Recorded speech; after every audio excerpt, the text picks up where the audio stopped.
चिन्तासन्तानहन्तारो यत्पादाम्बुजरेणवः स्वीयानां तान् निजाचार्यान् प्रणमामि मुहुर्मुहुः।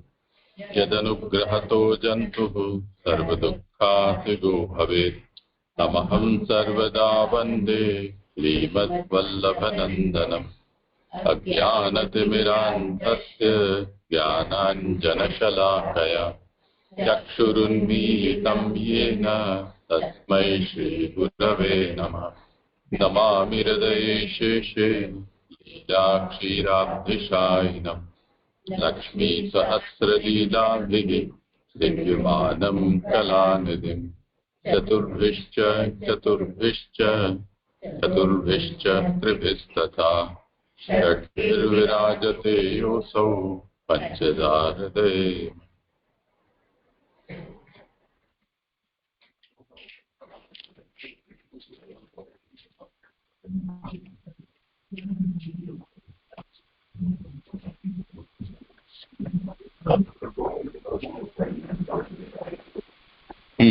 કરો શાસ્ત્રનો અર્થ જોઈએ તો આનંદરૂપ પરિવી, આનંદરૂપ લીલા. એમાં સ્કંદ બીજો ત્યાગ લીલા, એમાં છઠ્ઠો અધ્યાય ચાલી રહ્યો છે અત્યારે આપણે. એ છઠ્ઠા અધ્યાયમાં કે સર્વજીવોના લિંગ શરીરની સામગ્રીથી ભગવાનના લિંગ શરીર સાથેનો સંબંધ દર્શાવ્યો. પછી ભગવાન જ ફલદાતા છે એમ દર્શાવે છે. અને પછી કહે છે કે યજ્ઞના સાધન બનેલા સર્વ પદાર્થો પણ ભગવદરૂપ છે એમ 22 થી 29 શ્લોકથી જણાવ્યું. અને ભગવાન જ ઉત્પત્તિની પેઠે બધાની સ્થિતિ પ્રલય પણ થાય છે એમ જણાવી ભગવાનનું મહાત્મ્ય છે. તો ત્રીજા શ્લોકમાં કહ્યું કે ભગવાન આ પ્રસિદ્ધ વિશ્વ ભગવાન નારાયણમાં સ્થાપન કરેલું છે અને એમના દ્વારા યોજેલા, એટલે કે હું બ્રહ્માજી સૃષ્ટિની ઉત્પત્તિ કરે છે, શિવજી નાશ કરે છે અને ભગવાન પુરુષ રૂપથી વિશ્વનું પાલન કરે છે. પછી બ્રહ્માજી એવું કહે છે કે સદરૂપ ને અસદરૂપ કોઈ કાંઈ પણ ભગવાનથી કોઈ જુદું થતું નથી, બધું ભગવાનમાં જ થાય છે અને ભગવાનથી થાય છે. એના મહાત્મય કહે છે કે ભગવાન કેવા છે તો કહી રહ્યા છે, નારદજી એવું કહી રહ્યા છે કે મેં પ્રેમ વાળા હૃદયથી હરિને ધારણ કર્યા છે, તેથી મારી વાણી, મન અને મારી ઇન્દ્રિયો નિંદિત માર્ગે જતી નથી. એવું આપણને 33ના શ્લોકમાં કહ્યું. 34માં શ્લોકમાં કીધું કે ભગવાન માત્ર એકલી ભક્તિથી પ્રાપ્ત થયેલા છે, તો તેના માટે શું કરવું? તો એના માટે આગળ કહી રહ્યા છે. અને 35માં શ્લોકમાં ગુણોનું અજ્ઞાન કીધું કે ભગવાન ગુણો દ્વારા પણ જણાય તેવા નથી. 36માં શ્લોકમાં કીધું કે સ્વરૂપથી પણ અજ્ઞાન છે આપણને, કારણ કે સ્વરૂપ દ્વારા પણ ભગવાનનું આપણે જાણી શકતા નથી એ કઈ. તો અને પછી 37માં શ્લોકમાં એમ કહે છે કે જેમના અવતાર કર્મનું આપણે વગેરે નક્કી ગાન કરીએ છીએ, પણ તત્વથી જેમને જાણતા નથી તે ભગવાનને શું કરે? આપણે નમસ્કાર જ કરી શકીએ, બીજું કાંઈ કરી શકીએ તેવું નથી. પછી આગળ 38માં શ્લોકમાં કહે છે કે આ એ જન્મરહિત આદ્ય પુરુષ કલ્પે કલ્પે પોતાની અંદર પોતાથી પોતાને રચે છે અને મારે છે એને રક્ષણ કરે છે. ભગવાન પોતામાં જ આખું વિશ્વ રચે છે, ઉત્પત્તિ કરે છે, પ્રલય કરે છે અને રક્ષણ પણ ભગવાન કરી રહ્યા છે. હવે એ નીતિ આગળ કાલે પછી મારા હતા 39-40 શ્લોકમાં. એમાં કાલે એક વિષય તો કે આત્મા કેવો છે, તો એ કે વિશુદ્ધ છે, કેવલ છે, અંદરનું એટલે આત્મા એક અંદરનો પદાર્થ છે એ છે, અને સાધુ છે એટલે આત્મા જેવો છે તેવો જ સારો છે. ત્યાં આવ્યા હતા અને ત્યાંથી આત્મા એમાં છઠ્ઠું છે અચલ. આત્મા અચલ છે. આ ભગવાનનો માર્ગ સારો નથી. એટલે ભગવાનનું મહાત્મ્ય જણાવ્યું એમાં કહ્યું કે ભગવાન જ્ઞાનથી ગુણોથી નથી ઓળખી શકાતા, સ્વરૂપથી નથી ઓળખી શકાતા, એટલે કે છે કે ભગવાનનો માર્ગ સારો નથી. આના કરતા બ્રહ્મ એટલે આત્માનું સ્વરૂપ છે જેમાં તેઓ જ્ઞાન માર્ગ જ ઉત્તમ છે, કારણ કે જાણી શકાય છે. એવી શંકા કરી એ મત કહીને એના દોષ દર્શાવવાનું નીચેના 2 શ્લોકથી કહે છે. એટલે હવે મહાપ્રભુજી એમાં બતાવશે કે એનો શું છે, એનો મત કે આત્મા માટેનો મત કેવા છે બધાના એ, અને પછી એમાં શું દોષ લાગે છે એ દોષનું પણ વર્ણન કરશે મહાપ્રભુજી આ 2 શ્લોકમાં.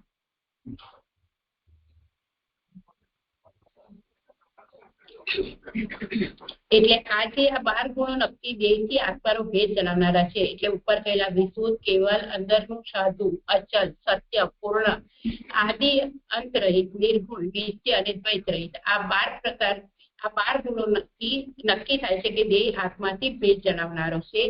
એવો જાણવામાં આવે ત્યારે દેહ વગેરેમાં હું અને મારું એવી મોહથી ઉત્પન્ન થયેલી દોષવાળી સ્થિતિનો ત્યાગ કરી એવું પરિણામ આવશે.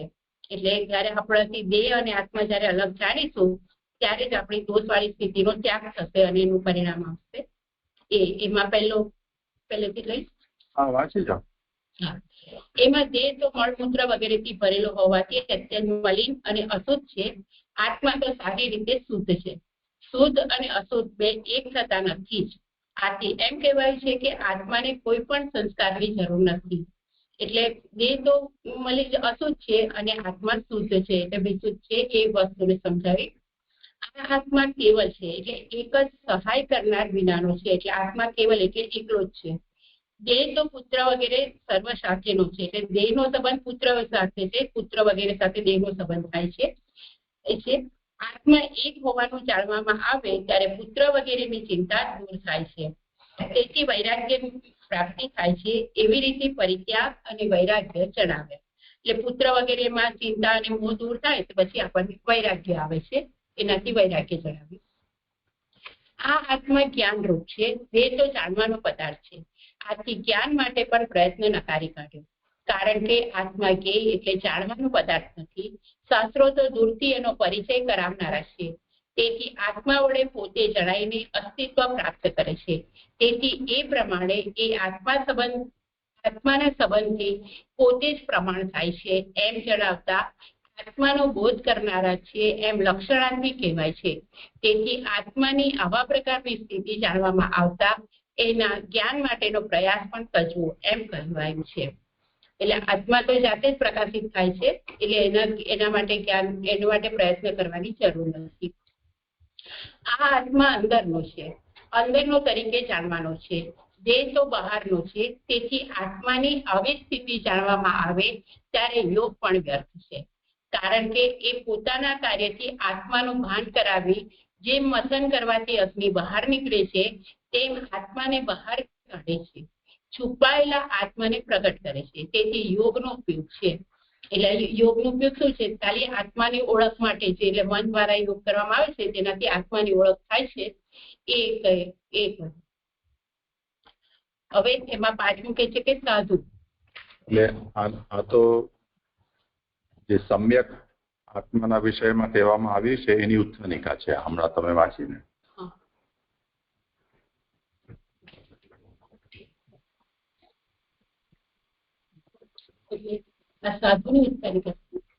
સમ્યક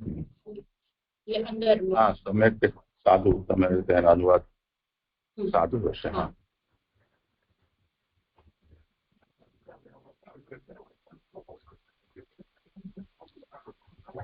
એટલે યોગ ગૂઢને પ્રકટ કરે છે એટલા માટે યોગનો ઉપયોગ છે.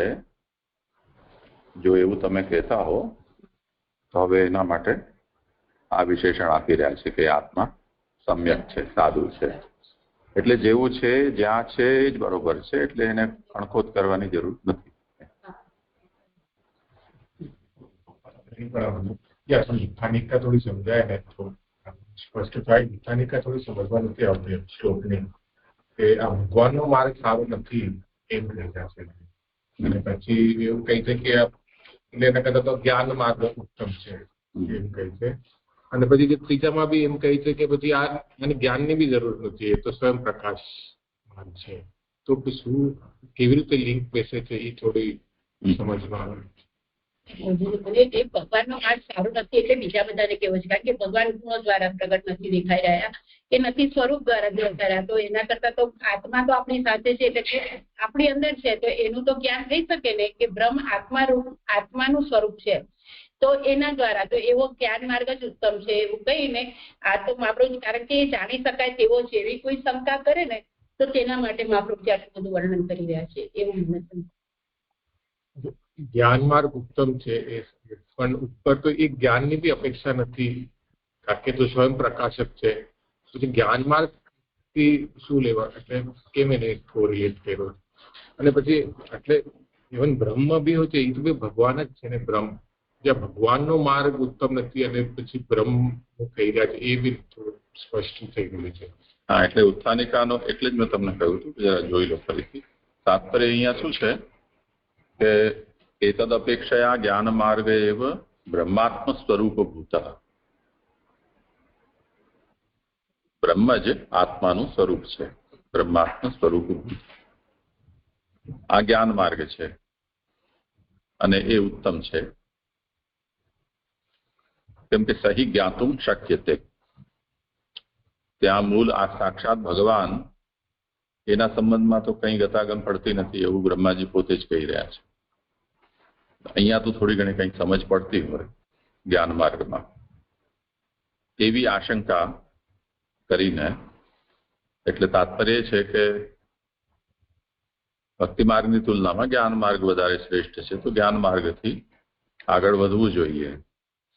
તો એવી આશંકા કરીને પહેલા એ જ્ઞાન માર્ગ શું છે એનું નિરૂપણ કરવામાં આવે છે. નિરૂપણ કરીને પછી એનું ખંડન કરવામાં આવે છે. તો અત્યારે આ નિરૂપણ ચાલી રહ્યું છે, પછી એનું ખંડન કરવામાં આવશે. એટલે પહેલા શું કહીને આવ્યા આના પહેલાના શ્લોકમાં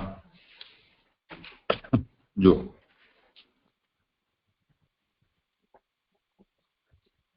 કે જેમની સત્ય ગતિ હું નથી જાણતો, તમે નથી જાણતા, મહાદેવ નથી જાણતા, તો બીજા ક્યાંથી જાણે?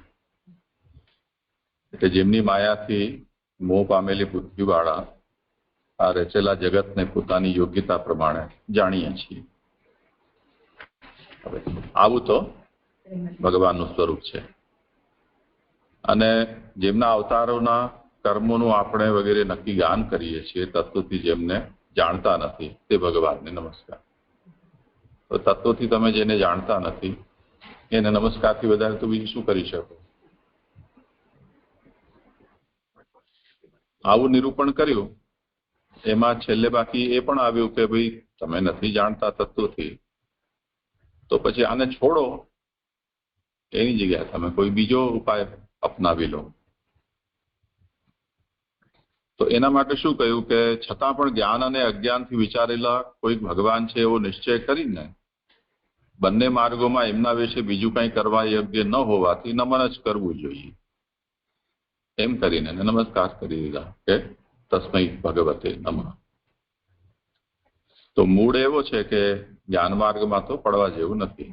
ન સમજાતા હોય તો કાંઈ નહીં, પણ જેવા છે એવા ભગવાનને નમન કરો. તો તે રૂપમાં જ અહીંયા પછી ગુણગાનનું પણ કહ્યું કે અમે એવા ભગવાનના ગુણગાન કરી રહ્યા છીએ. આવું કયા પછી જે જ્ઞાન માર્ગના પક્ષપાતી છે એ લોકોનો એ આગ્રહ કે આવા સંદિગ્ધમાં પડવું એના કરતા જેમાં કંઈક પ્રાપ્ત થાય છે જ્ઞાન સમજ, એમાં કેમ ન પડવું? તો બ્રહ્માજી એનો નિરૂપણ કરે છે કે આવું છે, પછી નિષેધ કરશે. તો આ બે શ્લોકમાં એનું નિરૂપણ ચાલી રહ્યું છે. જી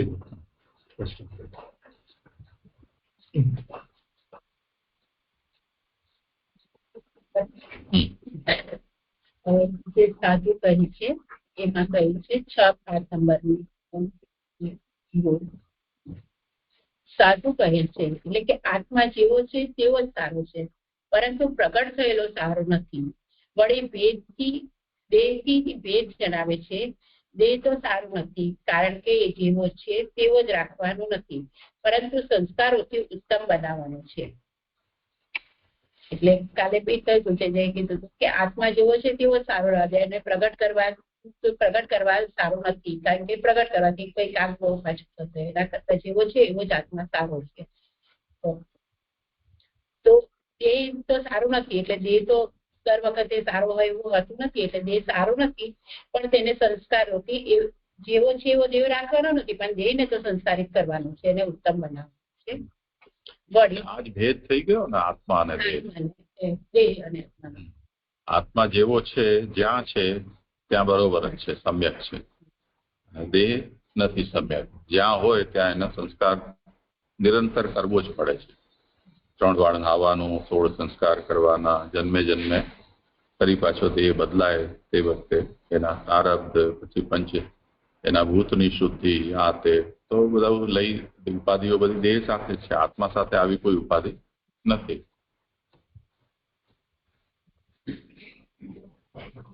હવે 6 નંબરમાંથી છે આ આત્મા અવસ્થિત એટલે અચલ છે, તેથી એને સ્થિર કરવા માટે ગ્રહણ કરવા અને તજવારૂપ મનન કરવાનું નથી. એટલે આત્મા અચલ છે એટલે એના માટે કોઈ કાર્ય કરવાનું નથી, મનન કરવાનું નથી. કારણ કે સ્થિર ન હોય તેને તર્કથી સ્થિર કરવું જોઈએ. દેહથી જુદા પડો તો પ્રસિદ્ધ છે, એટલે જે સ્થિર ના હોય એને તો તર્કોથી સ્થિર કરવું પડે. પણ જો આત્માથી દેહથી તો જુદા પડો તો પ્રસિદ્ધ છે કે આત્મા અલગ છે અને દેહ પણ જુદો જ છે. કારણ કે દેહ સંપૂર્ણ રીતે અસ્થિર છે. આથી એમ કહેલું છે કે નાડીઓને શુદ્ધ કરવા વગેરેથી દેહને પવિત્ર કરવાનો પ્રયાસ પણ વ્યર્થ છે. એટલે અહીંયાથી દેહ, કાલે હિનાબેનનો પણ આમાં પ્રશ્ન હતો, પણ કારણ કે દેહ સંપૂર્ણ રીતે અસ્થિર છે એટલે મને એવું લાગતું હતું કે અસ્થિર એટલે કે ક્યારેક વધઘટ થતી હોય છે, એ એક જ પ્રકારનો દેહ રહેતો હોતો નથી. તેથી એને ના, અને અહીંયા ઉપર તો જે કીધું કે એને સંસ્કારી બનાવવું જોઈએ દેહને, પણ અહીંયા આવે છે કે નાડીઓને શુદ્ધ કરવા વગેરેથી દેહને પવિત્ર કરવાનો પ્રયાસ વ્યર્થ છે, એ પણ નથી. સંસ્કાર યોગ કરી રહ્યા છે તો નાડીની શુદ્ધિ માટે કરી રહ્યા છે તો પછી એ યોગ પણ વ્યર્થ છે કરવો. એ તો આગળ યોગના નિરાકરણ સાથે જ આ વાત આવી જશે. અહીંયા સુધી આવે છે યોગનું આ સંસ્થામાં પણ યોગ છે કે લીંક વગેરેથી પ્રયત્ન કરવાનો પ્રકાર કાઢ્યો છે, એટલે એ અહીંયા એની સાથે જ.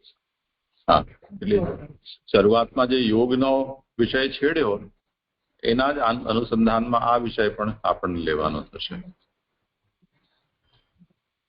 વળી 7 નંબરમાં કહે છે કે આ આત્મા સત્ય છે, સદા એક સ્વરૂપ વાળો છે. દેહ તો તેવો નથી, એ સ્પષ્ટ જ છે. એટલે આત્મા તો જ્યાંથી ભગવાનમાંથી છૂટો પડે ત્યાંથી સત્ય અને સદા એક જ રૂપ વાળો છે. દેહ તો તેવો નથી, એ સ્પષ્ટ છે, કારણ કે જન્મે જન્મે દેહ અલગ મળતા જ હોય છે. આથી સમય જતા આત્માની સ્થિતિ બદલાઈ જશે એવી શંકાથી યોગ વગેરેથી પ્રયત્ન કરવાનું નકારી કાઢ્યું છે. એટલે જો કોઈ કહેતો હોય કે આત્મા તો સ્થિત એટલે બદલાઈ જશે, એટલે કે એ આથી સમય જતા એટલે જેમ જેમ સમય જશે એમ આત્મા બદલાઈ જશે તો ના પાડી રહ્યા કે યોગ વગેરેનો પ્રયત્ન કરવાથી પણ આ નકારી કાઢે છે. કારણ કે આત્મા સત્ય છે ને સદા એક જ સ્વરૂપ વાળો છે, તેથી તેના માટે યોગ માટે પ્રયત્ન ન કરવો. હવે 8 નંબર, આ આત્મા પૂર્ણ છે, દેહ તો હદવાળો છે. આથી એમ સૂચવેલું છે કે આત્માનું નિર્ણપણું દૂર કરવા માટે પ્રયત્ન કરવાનો નથી, કારણ કે પોતાથી જ પૂર્ણ છે. એટલે આત્મા પૂર્ણ છે અને દેહ હદવાળો છે, એટલે આત્મા તો પૂર્ણ છે, તેના નિર્ણય માટે એટલે હવે બીજા કોઈ પ્રકારના સાધનો કરવાની જરૂર નથી, કારણ કે આત્મા પોતાથી જ પૂર્ણ છે. હવે અહીંયા એક શંકા ઉઠાઈ રહ્યા છે કે પૂર્ણ હોવા છતાં, સદા એક સ્વરૂપ વાળો હોવા છતાં આકાશ વગેરેના આવરણ દૂર કરવાથી એ વિશાળ કરાય છે, એવી રીતે આત્માની પણ ઉપાધિઓ દૂર કરવા માટે પ્રયત્ન કરવો જોઈએ. એવી શંકા થાય તો તેના માટે 9મો ગુણ કહે છે કે આદિ અને અંત રહિત. તો તો જો આવી કોઈ શંકા કરશે કે એની ઉપાધિ માટે એને એ કરવો જોઈએ, એક સ્વરૂપ છે આકાશ વગેરેનું આવરણ દૂર કરવાથી એને વિશાળ કરાય છે, એટલે જે આમાં ઘટ વગેરેનું જ આવશે ને, એટલે ઘટને ફોડવાથી આકાશમાં એ વિશાળ આકાશ થઈ જાય છે. એવી રીતે આત્માની પણ જે આત્મા ઉપર ઉપાધિ હોય દૂર કરવા માટે પ્રયત્ન કરવો જોઈએ. કોઈ એવું કહે તો કહે છે કે ના, આત્મા તો આદિ અને અંત રહિત છે. જો એવું કહેવામાં નહીં આવે તો આદિ અને અંત રહિત શબ્દ ખોટે ઠરાવે છે. જેના આદિ અને અંત, ઉત્પત્તિ અને પ્રલય છે, તે પોતાની જાતના ઘડો, વસ્ત્ર વગેરેના સંબંધમાં આવે છે, તેથી તેઓને ઉપાધિઓ હોવાનું સંભવે છે. એટલે જેની ઉત્પત્તિ ને બધા તો શું થાય છે, તો એ પોતાની જાતમાં એ માટીના ને એમાં સંબંધમાં આવવા છે, તેથી ઉપાધિઓ હોવાનું સંભવે છે. અંતઃકરણ એટલે શરીર અથવા બીજું કાંઈ આત્માનું આવરણ હોવાનું સંભવતું નથી. એટલે સૂક્ષ્મ દેહ અને ઉપરનો સ્થૂળ દેહ એ બે જ આત્મા ઉપર તો બંને બે જ આવરણ હોય છે. એટલે એના સિવાયનું બીજું કોઈ આવરણ હોતું નથી, કારણ કે આત્મા વિકાર રહિત અને સંગ રહિત અને વ્યવહાર ન થાય તેવો છે. એટલે આત્મા કેવો છે તો કહે છે કે વિકાર રહિત, સંગ રહિત અને વ્યવહાર ન થાય તેવો છે. હવે તેમાં વ્યવહાર ન થાય તેવો એમાં 3 નંબરની ફૂટનોટ કહે છે કે આકાશનો શબ્દરૂપથી વિકાર થાય છે, તેથી એ એવા રૂપથી અને અંતવાળું છે, જ્યારે આત્માનો શ્રુતિ પ્રમાણે અવિનાશી છે.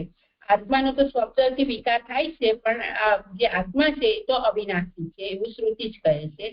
તેથી આકાશથી જુદા પ્રકારનો છે. આકાશને કેટલાકના મત પ્રમાણે ઘટપટ વગેરેનો સંયોગ છે, આત્માને નથી. કેટલાકના મત પ્રમાણે સંયોગ સ્પર્શનો પ્રકાર છે. આકાશનો સ્પર્શ એમના મત પ્રમાણે ન હોવા છતાં અવકાશ રૂપથી આકાશનો વ્યવહાર થાય છે, આત્માનો વ્યવહાર થતો નથી. એટલે ઘટ વગેરેના સંયોગ રીતે એમાં આકાશનો કહી રહ્યા, આકાશના કેટલા મત એવું કહે છે કે ઘટ અને પટ વગેરેમાં સંયોગ છે, પણ આત્મામાં તો એ પણ નથી. એ કેટલાકના મત પ્રમાણે સંયોગ સ્પર્શ પ્રકાર છે, આ થોડું નથી થતું. આકાશનો સ્પર્શ એમના મત પ્રમાણે ન હોવા છતાંય અવકાશ રૂપથી આકાશનો વ્યવહાર થાય છે, એટલે ખુલ્લું દેખાય છે. એના લીધે આપણે કહી શકીએ છીએ કે આ આકાશ છે, પણ આત્માનો એવો વ્યવહાર થતો નથી. એટલે આપણે કોઈને એવી રીતે આત્માનો વ્યવહારિક એ કેવી રીતે લેવાનું? એટલે જેને કોઈ સ્પર્શ નથી કરી શકતું, જેને કોઈ જાણી નથી શકતું, એવી રીતે આત્માનો વ્યવહાર થતો નથી તેવો છે. એટલે આત્મા કેવું છે કે એનો વ્યવહાર થઈ શકે તેવો નથી. તેથી કોઈ પણ અંશથી એની ઉત્પત્તિ અને પ્રલય થતા ન હોવાથી ઉપાધિ દૂર કરવા માટે પણ પ્રયત્ન કરવો પડતો નથી. દેહ વગેરે તો એના પ્રકાશથી જણાય છે. એટલે જેમ એ કીધું આકાશની ઉપાધિ દૂર કરવાની હોય છે, એવી રીતે પણ અહીંયા ઉત્પત્તિ ને પ્રલય એના થતા જ નથી ને એના ઉપર, એટલે એને આત્મા પર ઉપાધિ દૂર કરવા માટે પ્રયત્ન કરવો પડતો નથી. એની ઉપર કહે છે કે દેહ વગેરે તો એના પ્રકાશથી જણાય છે. એટલે દેહ જે જણાઈ રહ્યો છે એ આત્માના પ્રકાશથી પ્રકાશિત થઈ રહ્યો છે. એમાં 4 નંબરની ફૂટનોટ કહે છે કે દેહ વગેરે આત્માના પ્રકાશથી જણાય છે, તેથી એ ઉપાધિ હોવાનું કહેવાય છે, પણ ઉપાધિ નથી.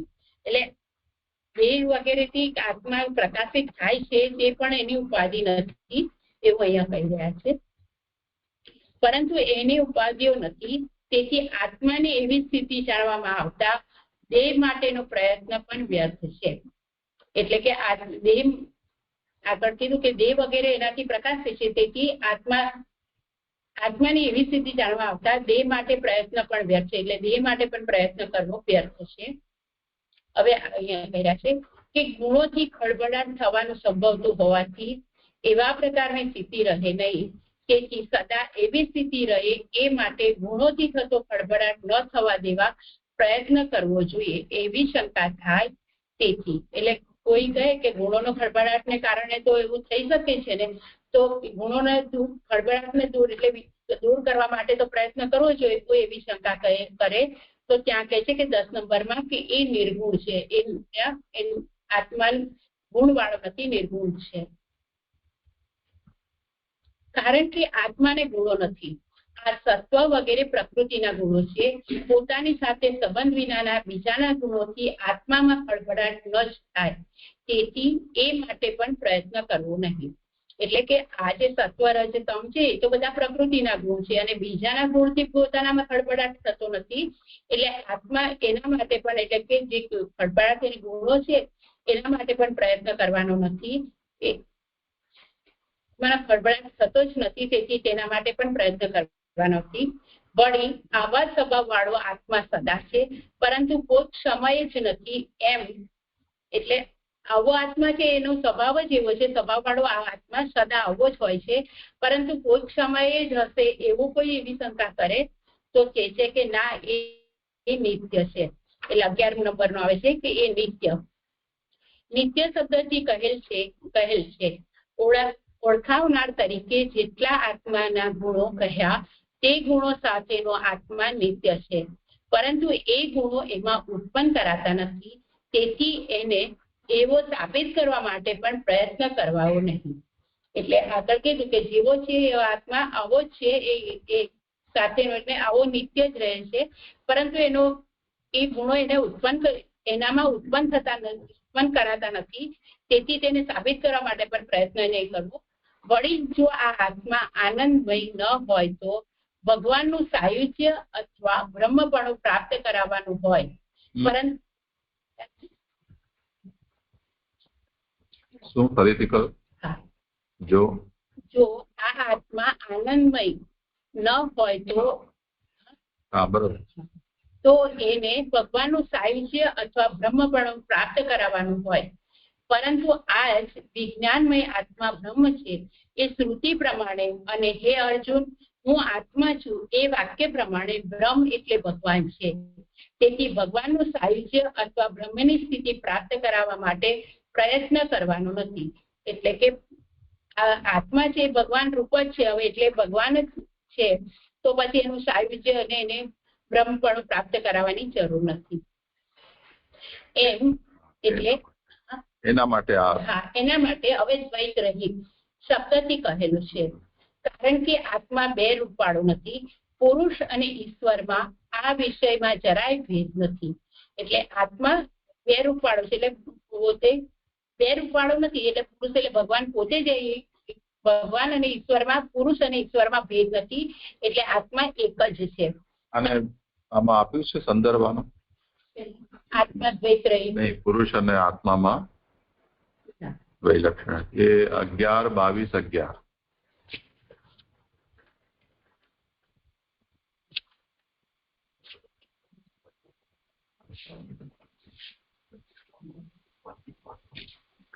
ક્યાં છે આમાં? 12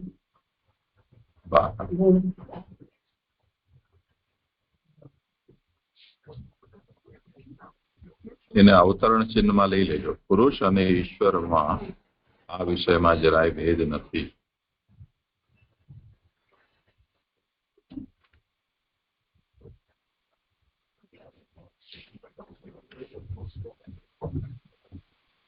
પુરુષેશ્વરયો અત્ર ન વૈલક્ષણ્યમન્વપી. એના પછી આ ભાગવતજીનું છે. એના પછી મૃત્યો સમૃત્યુમાં આપનોતી સૈવ નાનેવ પશ્યતિ. એ કઠોપનિષદ 2:1-10.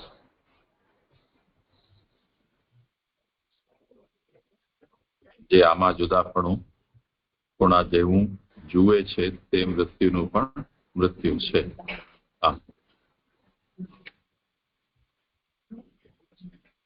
કારણ કે જે આમાં જુદાપણું જેવું જુએ છે તે મૃત્યુનું પણ મૃત્યુ પામે છે એવું વાક્ય છે.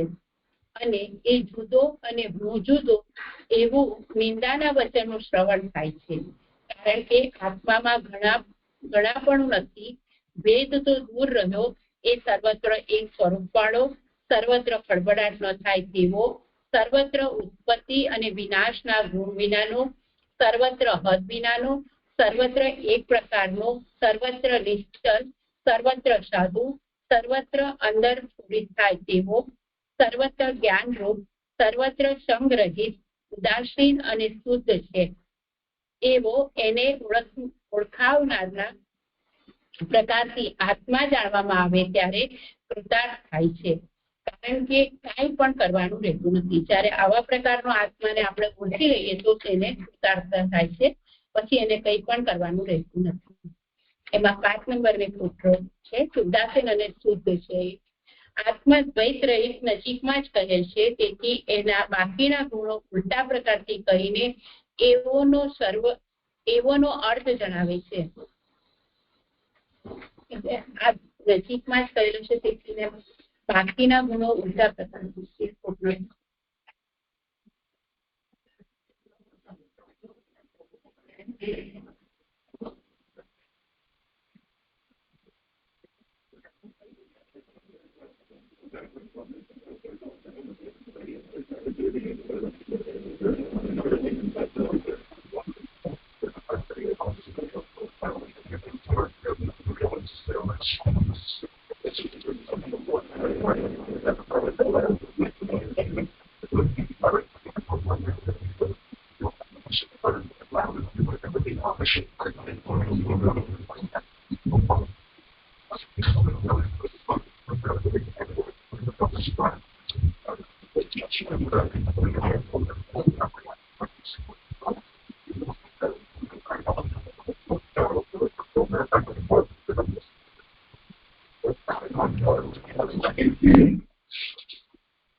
આ જે 5 નંબર અહીંયા આપ્યું છે ને એ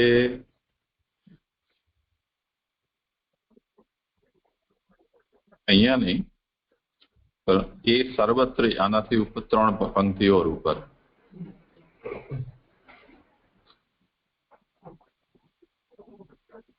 કારણ કે આત્મામાં ઘણાપણું નથી, ભેદ તો દૂર રહ્યો.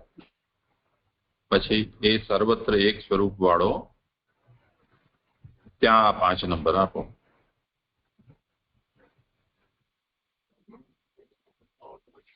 ગણી લો એને.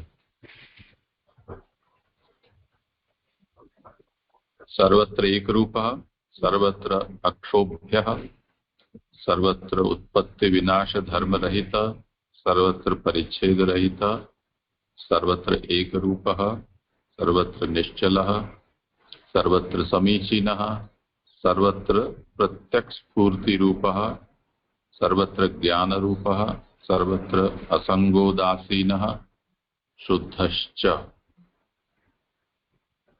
11 થયા ને?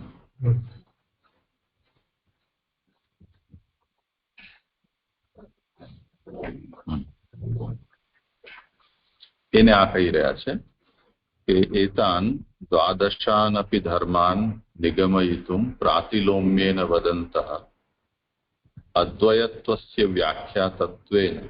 આમાં જે છેલ્લું જે આવ્યું ને અદ્વય, શું છે? દ્વૈત રહિત. 12મું. તો આ બધી જે છે એ અદ્વય છે એની વ્યાખ્યાના રૂપમાં. એ વ્યાખ્યા તત્વેન નૈકટ્યાદ નિત્યત્વાદીનામ અર્થમ સ્મારયંતિ. તો આજે આત્મા કેવો છે? તો અદ્વય છે. અદ્વય આત્માના વિષયમાં આ બધા જ ગુણો છે એનું નિરૂપણ થયું કે વિશુદ્ધ છે, કેવલ છે, જ્ઞાનરૂપ છે, પ્રત્યક્ષ છે, સમ્યક અવસ્થિત છે, સમ્યક છે, અવસ્થિત છે, સત્ય, પૂર્ણ, અનંત, પૂર્ણ, અનાદ્યંત, નિર્ગુણ અને નિત્ય. તો આ જે 11 ગણાવે અહીંયા સુધી એ બધા અદ્વય રૂપ આત્માના પરિચયના રૂપમાં ગણાવેલા છે.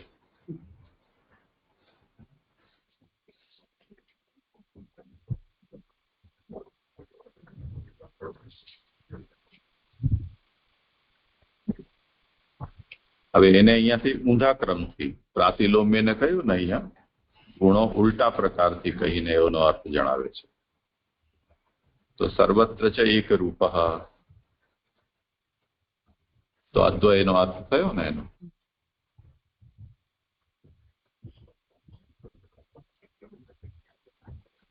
એના પછી અક્ષોભ્ય,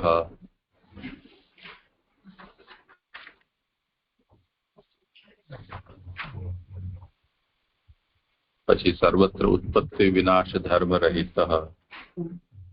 એ બધા ઉલટા ક્રમથી હવે લઈ જઈ રહ્યા છે. છેલ્લો આવી ગયો શુદ્ધ.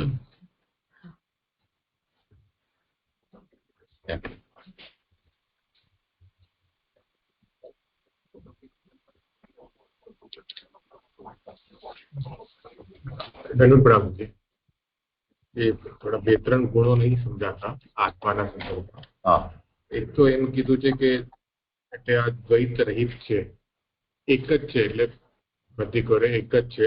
તે પછી પ્રભુ ગીતાજીમાં આજ્ઞા કરે છે કે મમે વાંશુ જીવ લોકે. અગર જીવ ઠાકોરજીનો અંશ છે તો ત્યાં દ્વૈત ત્યાં તો આવી ગઈ છે. એ એક નથી સમજાતું. અને બીજું કહે છે કે આદિ અને અંત રહિત. પ્રભુ સંબંધી હોય તો સમજાય છે, પણ જીવ સંબંધી આદિ અને અંત રહિત કેવી રીતે સમજવું, બીજું. અને ત્રીજું કે આત્મા પૂર્ણ છે અને દેહ તો હદવાળો, તો એ જ અંશના રૂપમાં આત્મા તો પ્રભુનો અંશ છે, તો એ પૂર્ણ કેવી રીતે? તો આ બે ત્રણ રીતે સમજાવો. હા, સરસ. મને આદિ અને અંત એટલે ભગવાન માંથી જયારે છૂટા પડે ને ત્યારનો જે આત્મા હોય છે એ એક સરખો ને સદા એવો ને એવો જ રહે છે, એના દેહ બદલાતા રહેતા હોય છે. એટલે અહીંયા પણ એવું જ કીધું કે આદિ અને અંત એટલે એની ઉત્પત્તિ અને પ્રલય થતા નથી, અને એના ઉપરની કઈ એવી ઉપાધિ નથી હોતી. અને જયારે આત્મા બી છૂટો થાય છે, ચૈતન્ય રૂપ થાય છે, તો એનો સ્થૂળ દેહ અને સૂક્ષ્મ દેહ બે જ જાય છે, તો પાછો એ ચૈતન્ય રૂપ થઈ જાય છે ભગવતનું. એટલે આદિ ને અંત રહિત, એટલે એનો કઈ અંત આવતો નથી. જયારે તો પ્રભુ ઈચ્છે ત્યારે પોતાની થાય છે, એમાં પોતાનામાં જયારે લય કરે તો જ થાય છે. બાકી એ સદાને માટે એવો ને એવો જ રહે છે. આત્મા તો એવા છે આ સંદર્ભમાં એટલે સૃષ્ટિના સંદર્ભમાં અને દ્વૈત રહિત જે અંશ પ્રભુ પોતે કહે છે કે જીવ મારો અંશ છે, તો દ્વૈત રહિત કેવી રીતે સમજવા? એનાથી જ તો એની દ્વૈત રહિતતા આવે છે. અંશ ન હોય તો દ્વૈત થઈ જાય, અંશ છે એટલે જ દ્વૈત રહિત છે, તો જ તાદાત્મ્ય બતાવી શકાય. જી સ્પષ્ટ. હા જીજી, દંડવત પ્રણામ. હા જીજી, અહીંયા એમ કહ્યું ને ઉપર વચલા સમયમાં કે વળી જો આ આત્મા આનંદમય ન હોય તો ભગવાનનું સાયુજ્ય અથવા બ્રહ્મપણું પ્રાપ્ત કરાવવાનું હોત. એટલે મીન્સ કે આત્મા આનંદમય છે એવું કહ્યું. અને નીચે એમ કહ્યું કે નીચેથી બીજી લાઈનમાં કે સર્વત્ર જ્ઞાનરૂપ, સર્વત્ર સંગ્રહિત અને ઉદાસીન. તો આત્મા ઉદાસીન કેવી રીતે? અહીંયા આનંદમય કીધું ને અહીંયા ઉદાસીન એ કઈ નહીં સમજાયું જરા મને. પ્રણામ છે. એટલે આત્મા ઉદાસીન ની અહીંયા સંગ રહિત ના અર્થમાં ઉદાસીન છે. એટલે આત્માને કોઈનો સંગ લાગતો નથી અને એ સંગ રહિત જ હોય છે, એ એકલો જ હોય છે. એટલે આપણે 2 નંબરમાં એવું કીધું કે એકલો જ છે, એને કોઈ સહાય કરનાર વિનાનો એકલો જ છે. એટલે ત્યાં એવો સંગ રહિતમાં ઉદાસીનતા હોય ને એવું લાગે છે. હા જી, એ રીતે જ છે ને. હા, અને જે બીજું એક એ પણ ક્લિયર કરવું હતું. અહીંયા ઉપર એમ કહ્યું કે પરંતુ કોઈક સમયે જ નથી એમ, તો એવરી મોમેન્ટ છે એ રીતે સમજવાનું છે. સદા અહીંયા વળી આવા સ્વભાવ વાળો આત્મા સદા છે, પરંતુ કોઈક સમયે જ નથી, તો બધા જ સમયે છે એ રીતે, એટલે નિત્ય છે એ રીતે સમજવાનું છે ને અહીંયા. હા, સદા સર્વદા એમ જ છે. હા જી જી જી જી. હા, દંડવત પ્રણામ. હા જી, સહી કરે. દંડવત પ્રણામ. જ્યોત્સનાબેન, મને એ નથી સમજાતું.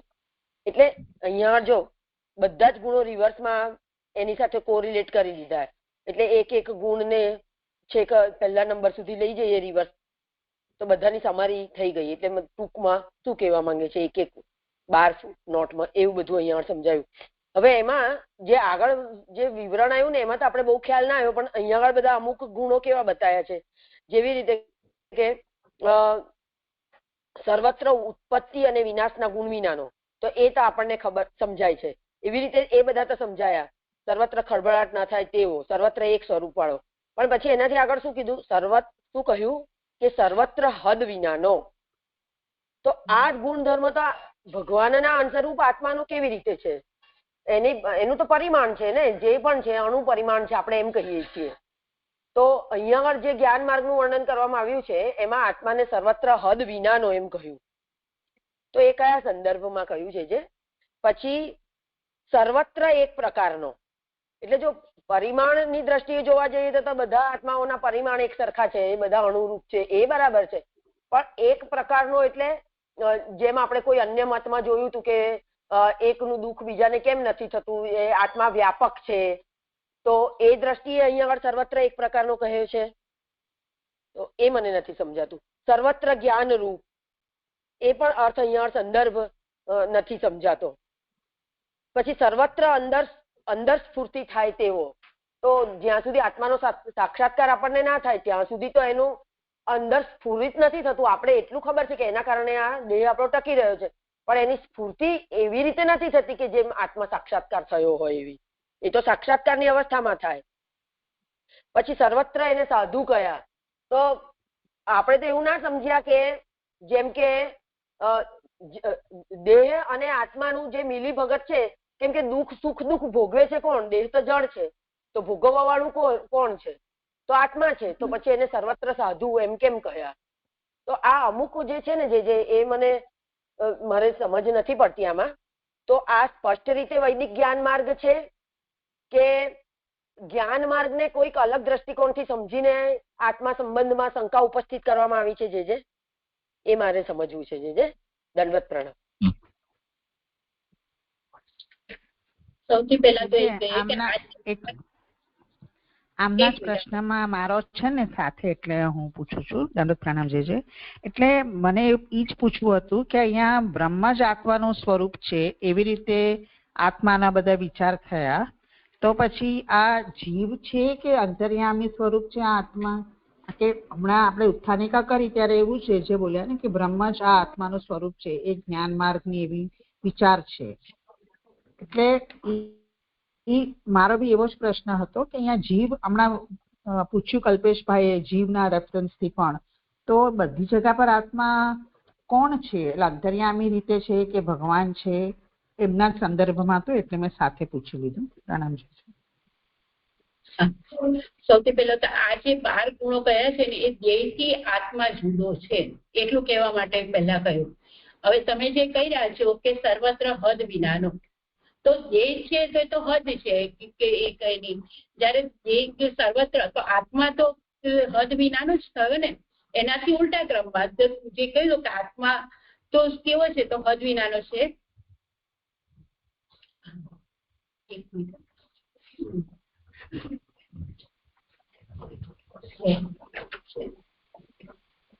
આઠમામાં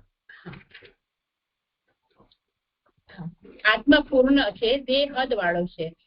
એટલે આત્મા પૂર્ણ છે એટલે એવું એને દેહ તો હદ વાળો હોય છે. એ આત્માનું ન્યૂનપણું નથી હોતું, એ કારણ કે પોતાથી જ પૂર્ણ હોય છે. કારણ કે ભગવાનનો અંશ છે, તેથી પૂર્ણ જ છે. દેહ ને હદ હોય છે. અને બીજું એ કહ્યું સર્વત્ર એક જ પ્રકારનો હોય છે. એટલે આગળ જે કહ્યું કે હમણાં જ કે એ સ્વભાવથી આત્મા સદા એવો જ હોય છે, કારણ કે એનું ગુણ નિત્ય છે. એ નિત્ય આવો જ છે એ કહેવા માટે સર્વત્ર એક પ્રકારનો છે.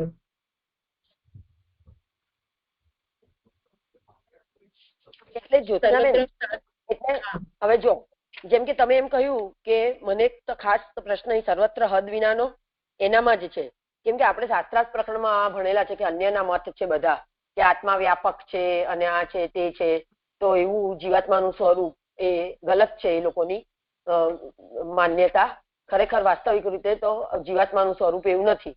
પ્રભુજી ત્યાં કહ્યું હતું બધું કે તો નહીં તો બધાના સુખ દુઃખ એકબીજાને અનુભવાતા હોય, એ અનુભવાતા નથી. એનો મતલબ કે હદવાળો છે, જે શરીરમાં જાય એટલું શરીર જેટલો જ એનો વિસ્તાર થાય છે એના ગુણનો, એનાથી વધારે નથી થતો. પણ અહીંયા 8મા નંબરમાં જે કહ્યું કે આ આત્મા પૂર્ણ છે, દેહ તો હદવાળો છે, આથી એમ સૂચવેલું છે કે આત્માનું ન્યૂનપણું દૂર કરવા માટે પણ પ્રયત્ન કરવાનો નથી, કારણ કે એ પોતાથી જ પૂર્ણ છે. પૂર્ણ હોવા છતાં, સદા એક સ્વરૂપ વાળા હોવા છતાં આકાશ વગેરેના આવરણ દૂર કરવાથી એ વિચાર કરાય છે. એવી રીતે આત્માની ઉપાધિઓ પણ દૂર કરવા માટે પ્રયત્ન કરવો જોઈએ એવી શંકા છે. તો બરાબર જ છે, કેમ કે હદ વિનાનો છે અને આપણી તો માન્યતા એવી જ છે કે મતલબ પરિમાણ વાળો છે, અને જયારે એના પરથી આવરણ દૂર થાય ત્યારે પછી વામદેવની જેમ એનું થાય, એનો સાક્ષાત્કાર, એને સાક્ષાત્કાર થાય આત્માને. ત્યાં સુધી તો એ હદ વિનાનો છે. તો અહીંયા આગળ તો એ બાબતને શંકા બતાવી છે. મને એટલે આ બધું મને નથી સમજાતું કે આજે પણ વધારે પડતું કઈ ક્વેશ્ચન થઈ ગયો હોય, પણ મને આ બધું નથી સમજાતું. દંડવત પ્રણામ. ના, કદાચ તમે મોડા જોડાયા હશો. આની ઉત્થાનિકા આપણે એટલા માટે જ ફરીથી લીધી હતી અને ત્યારે આ વાતનો ખુલાસો આપણે કર્યો છે કે આ વિશે એ આત્મા બ્રહ્મ સ્વરૂપ છે એ મતને લઈને આ બધા વિષયનું નિરૂપણ કરવામાં આવી રહ્યું છે. તમે ફરીથી જરા વાંચી લો તો સ્ફુટ થઈ જશે.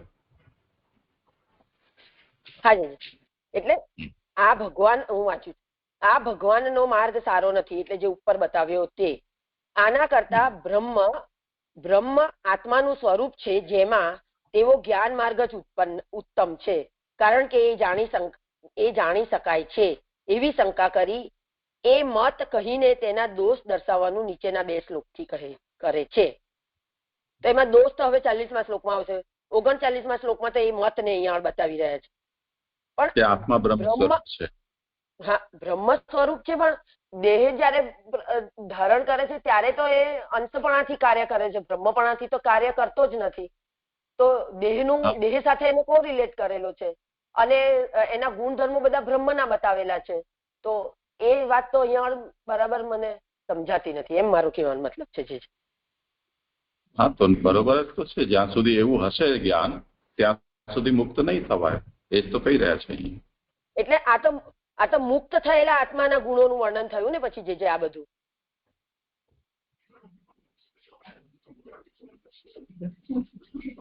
બ્રહ્મ સ્વરૂપ આત્માનો મતલબ શું થયો? એ જ કે મુક્ત થયેલો જે આત્મા છે તેની વાત. હા, બસ તો એનાથી જ જાણવાથી જ તો મુક્ત થવાય. હા, તો બરાબર છે. મને થયું કે આપણા દેહની અંદર જે જીવાત્મા રહ્યો છે એને આવી રીતે કહી રહ્યા છે, એ મુક્ત થયો છે પછી એની આ બધી અવસ્થા છે, તો બરાબર છે. હાજી, હવે મને સમજાણું. હાજી, દંડવત પ્રણામ. એટલે તો આપણે ઉત્થાનિકા શરૂઆતમાં એટલે જ તો સ્પષ્ટ કરીને, કાલે પણ આપણે આ વાતને અંતમાં સ્પષ્ટ કરી હતી, આજે પણ ઉત્થાનિકા ફરીથી સ્પષ્ટ કરી. હા, પારુલ, હવે થઈ સમાધાન? હા, એટલે જીવાત્માની વાત નથી તો હું સમજી ગયા. પ્રીતિબેન બોલતા હતા એ જીવાત્માની વાત હતી 8મા પોઈન્ટ પર. પણ અંતર્યામી સમજી શકીએ કે નહીં? આ મુક્ત જીવાત્મા એ ન હું સમજી. બ્રહ્મ સ્વરૂપ આત્મા જે છે અંતર્યામી વચ્ચે ક્યાંથી આવી ગયો આમાં? એટલે જે હું એવું સમજી ઉત્થાનિકા જયારે આપણે પાછી કરી ત્યારે કે ભગવાન જ આત્માનું સ્વરૂપ છે, અને હમણાં મુક્ત કંઈક બોલો છો ને? ભગવાન જ આત્માનું. હા, એમ તો ભલે. હા, બ્રહ્મ જ. ઓકે, હા, ભલે. પ્રણામ. જય દંડવત પ્રણામ.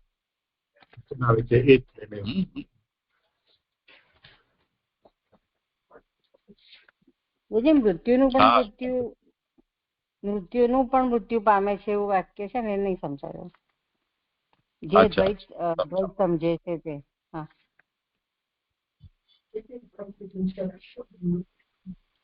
હા, સંભળાયું નહીં, જરા જોરથી બોલો. જે આમાં જુદાપણા જેવું જુએ છે એટલે બ્રહ્મમાં અને આત્મામાં, એટલે કે અંશ જીવમાં અને અંશી બ્રહ્મમાં જે જુદાપણું જુએ છે તે મૃત્યુનું પણ મૃત્યુ પામે છે. એટલે ભેદ જ્ઞાની છે, ભેદ જોનારો છે, એની અહીંયા નિંદા કરવામાં આવે છે. જી જી. અને જે આ આપણે દેહ પાત થાય ને પછી આ જે આત્મા છે તો બીજો દેહ પ્રાપ્ત કરે તો એ જ આત્મા પાછો એ જ દેહમાં આવે એવું? એ દેહ એટલે બીજો દેહ પ્રાપ્ત થાય ને, અહીંયાથી આપણો દેહ પ્રાપ્ત થાય પછી બીજો દેહ પ્રાપ્ત થાય આપણને, તો આત્મા બીજો હોય? આ જ આત્મા અંદર આવે ને? હા, એક જ દેહના વારંવાર, એક જ આત્માના વારંવાર જન્મ થાય. હા, જી જી જી. તમારે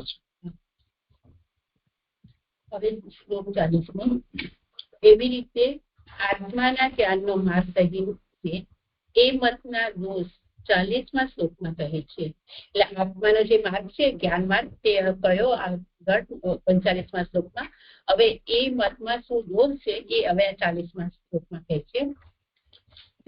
હે ઋષિ નારદ, તું મંત્ર દ્રષ્ટા હોય સર્વ સિદ્ધાંત જાણે છું. આત્મા આવો છે એવા એટલા જ્ઞાનથી શું વળે? જે અનર્થ જોવામાં આવે છે તે બંધ થવાની જરૂર છે. એટલે કે આત્મા આવો છે એટલું જાણવાથી શું થશે? એનો જે અનર્થ જોવામાં આવે છે એ તો બંધ થવાની જરૂર છે, એટલે એ ના થવો જોઈએ. જો આત્મા આવો હોવા છતાં પણ સંસાર થાય તો મોક્ષ ન થાય. બ્રહ્મથી અનર્થ જણાતો હોય તો પણ બ્રહ્મ કાઢી નાખવું જોઈએ.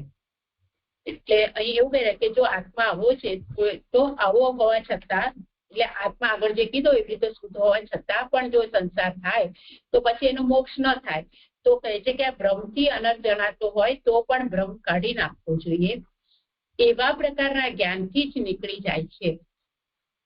એટલે આ એવા પ્રકારના જ્ઞાનથી એટલે કયા પ્રકારના, એટલે આગળ કહીએ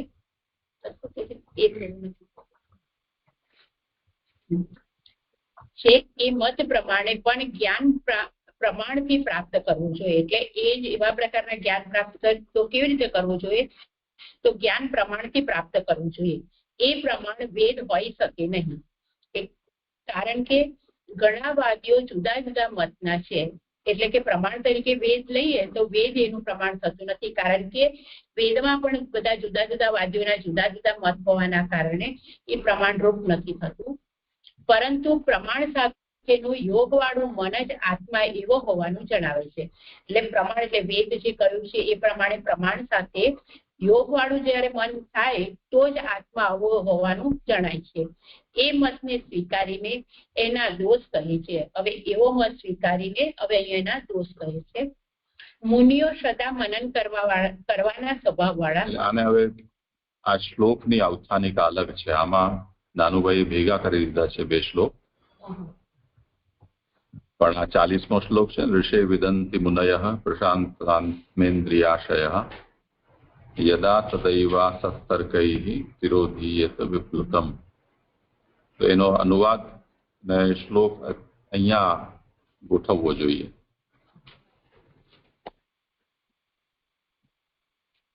આટલે સુધી ઉત્થાનિકા દોષ કહે છે. આટલું જે છે ને એ 40ની ઉત્થાનિકા છે.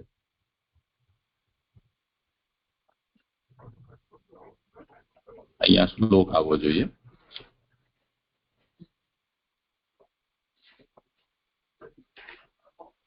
એટલે શું ઋષિઓ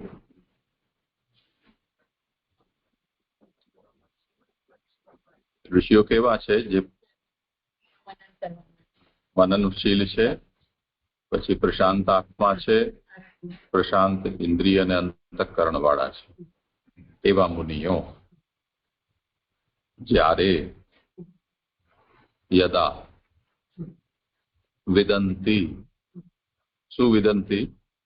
39મા શ્લોકમાં આત્માનું સ્વરૂપ જે બતાવ્યું એવું આત્માને જ્યારે જાણી લે છે, તદૈવ ત્યારે જ તે જ સમયે એ દોષવાળા તર્કોથી નાશ પામી તિરોહિત થાય છે.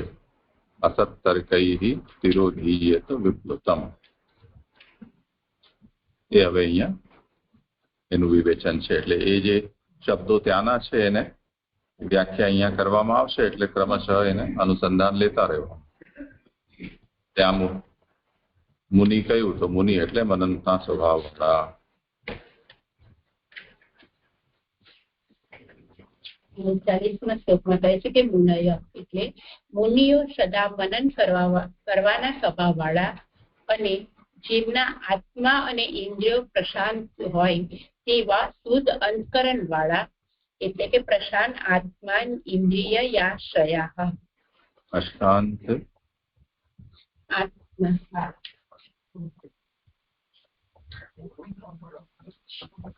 આત્મા ને ઇન્દ્રિયો પ્રશાંત હોય તેવા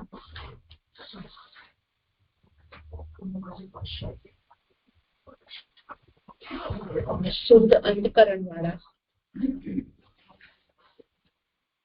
નહીં, એ તો ઠીક છે. અશાંત નહીં પણ પ્રશાંત હોવું જોઈએ. પ્રશાંત કરેલ છે, કરેલ છે. હા, પ્રશાંત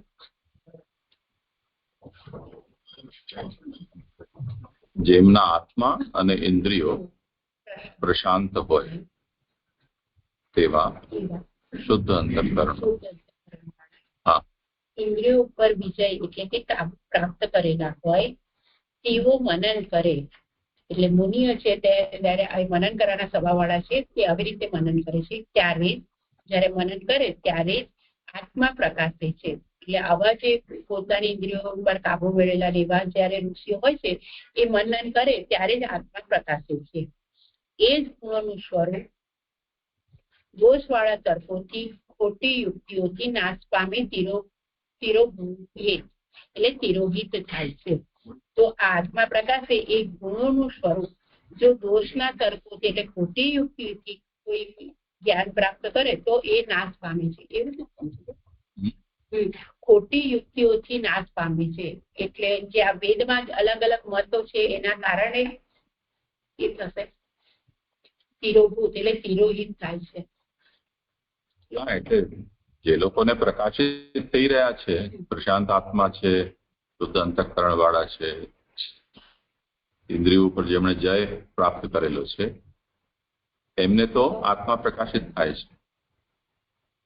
પરંતુ જેમની મતિ દુષ્ટ તર્કથી નષ્ટ પામેલી છે એવાના સામે આત્માના જ આ પ્રકારના આ બધા જે ગુણો છે એ ગુણો નષ્ટ થઈ જાય છે. એમને એ આત્માનું શુદ્ધ સ્વરૂપ દેખાતું નથી.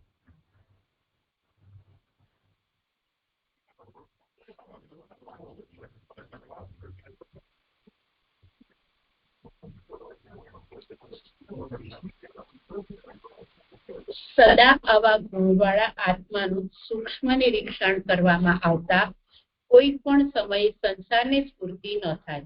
એટલે જયારે આત્માનું આવું નિરીક્ષણ કરવામાં આવે છે ત્યારે તો સંસારની સ્ફૂર્તિ ન થાય. અને એવું નિરીક્ષણ હોય ત્યારે સંસારની સ્ફૂર્તિ થતી હોય તો મોક્ષ ન થવાનો જ પ્રસંગ થાય. પણ જો એમાં આત્માનું આવી રીતે નિરીક્ષણ કરવા જઈએ ને એમાં સંસારની સ્ફૂર્તિ થતી હોય તો પછી આત્માને મોક્ષ જ ન થાય, મોક્ષનો પ્રસંગ જ ન થાય. અને શાસ્ત્ર ફલ વિનાના થાય. અને જે શાસ્ત્રો મોક્ષનો વાત કરી રહ્યા છે એ શાસ્ત્રો પણ ફલ વિનાના થાય. તેથી જાણવામાં આવેલ શાસ્ત્રોની નિષ્ફળતાને લીધે આ નીચે પ્રમાણે માનવું જોઈએ. એટલે શાસ્ત્રોની નિષ્ફળતાને લીધે હવે જે આગળ થઈ રહ્યા છે તે પ્રમાણે માનવું જોઈએ. જે મુનિઓ પ્રશાંત આત્મા ઇન્દ્રિયો અને અંતકરણ વાળા હોય તેમને એવા એટલે કે શ્લોક 39 કહેલા ગુણવાળા આત્માનું ભાન થાય છે. જે મુનિઓ છે ને પોતાની ઇન્દ્રિયોને કંટ્રોલ કરીને જે વિજય પ્રાપ્ત કર્યો છે અને શુદ્ધ અંતકરણ વાળા છે તેમને તો આત્મા આગળ કયો તેવું જ આત્માનું ભાન થાય છે. ત્યારે એમને સંસાર ન થાય. એટલે એક આવું જયારે આત્માનું ભાન થાય છે ત્યારે એમને સંસાર થતો નથી. બીજાઓને આત્માનું એવું ભાન ન થાય ત્યારે એમનો સંસાર રહે છે. એટલે બીજાઓને જેને આત્માનું આવું ભાન નથી થતું તે લોકોને તો સંસાર રહે છે. એવી રીતે જાણેલી અને ન જાણેલી કથામાં પણ સારા તર્ક સાથેના વેદ વગેરે પ્રમાણથી એનું ભાન થાય છે.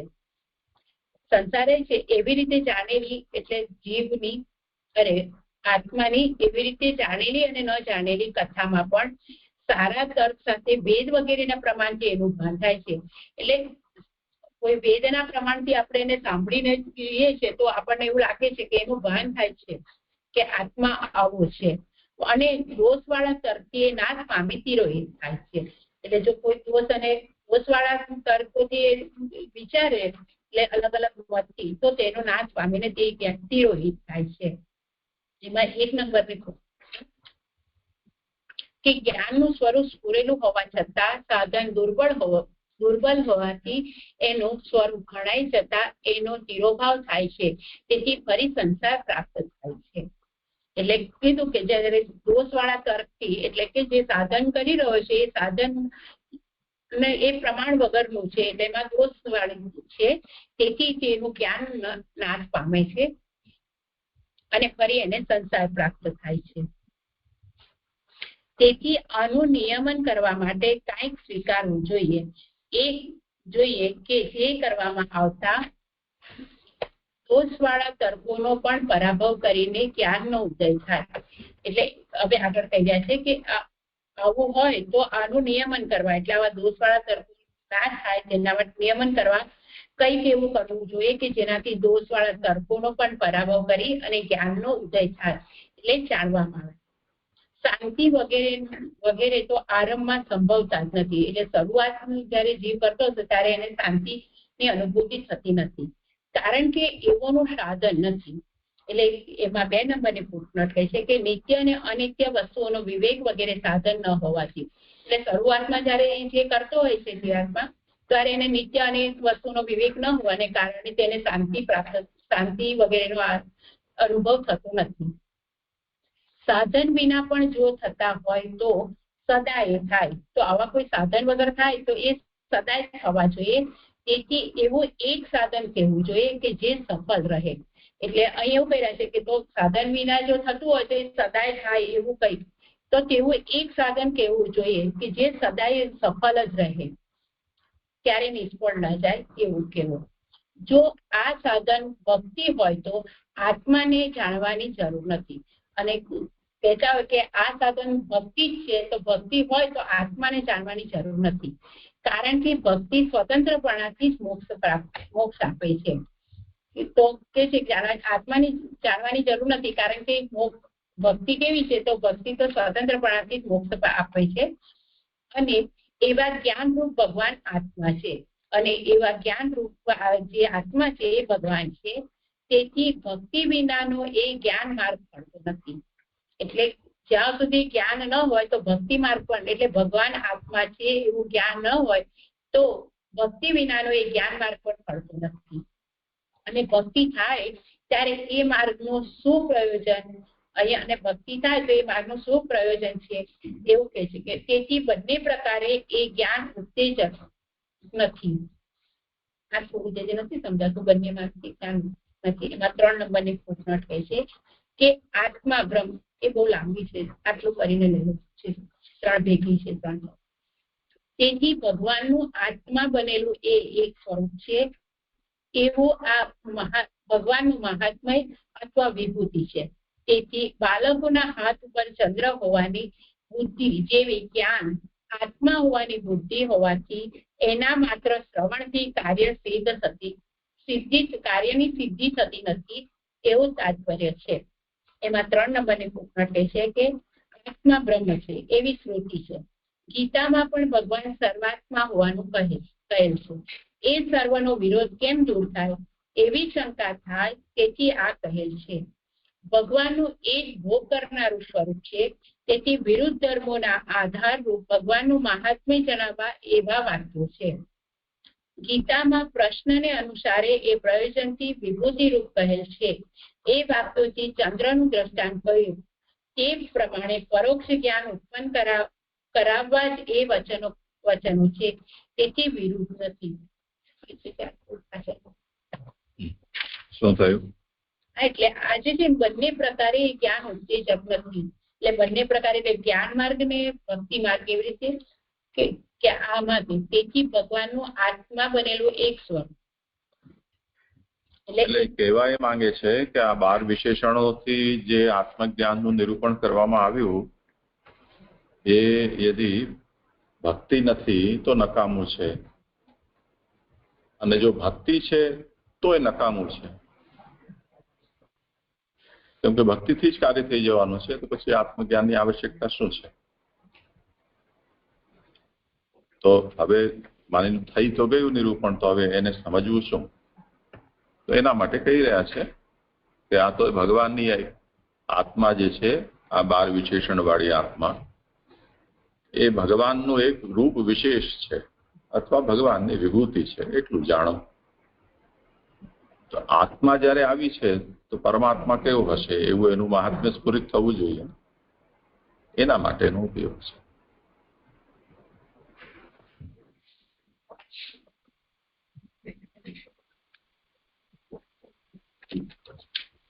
બાળકોના હાથ ઉપર ચંદ્ર હોવાની બુદ્ધિ, એટલે બાળકને જેમ રમાડીએ કે આ ચાંદ છે એવી રીતે ખાલી આને આત્મા હોવાની બુદ્ધિ હોવાથી એના માત્ર શ્રવણથી કાર્ય સિદ્ધિ થતી નથી. એટલે ખાલી આત્મા આવો છે એટલું જાણી લેવાથી કઈક સિદ્ધિ થતી નથી, પણ એના માટે પ્રયત્ન કરવા પડશે એવું તાત્પર્ય છે.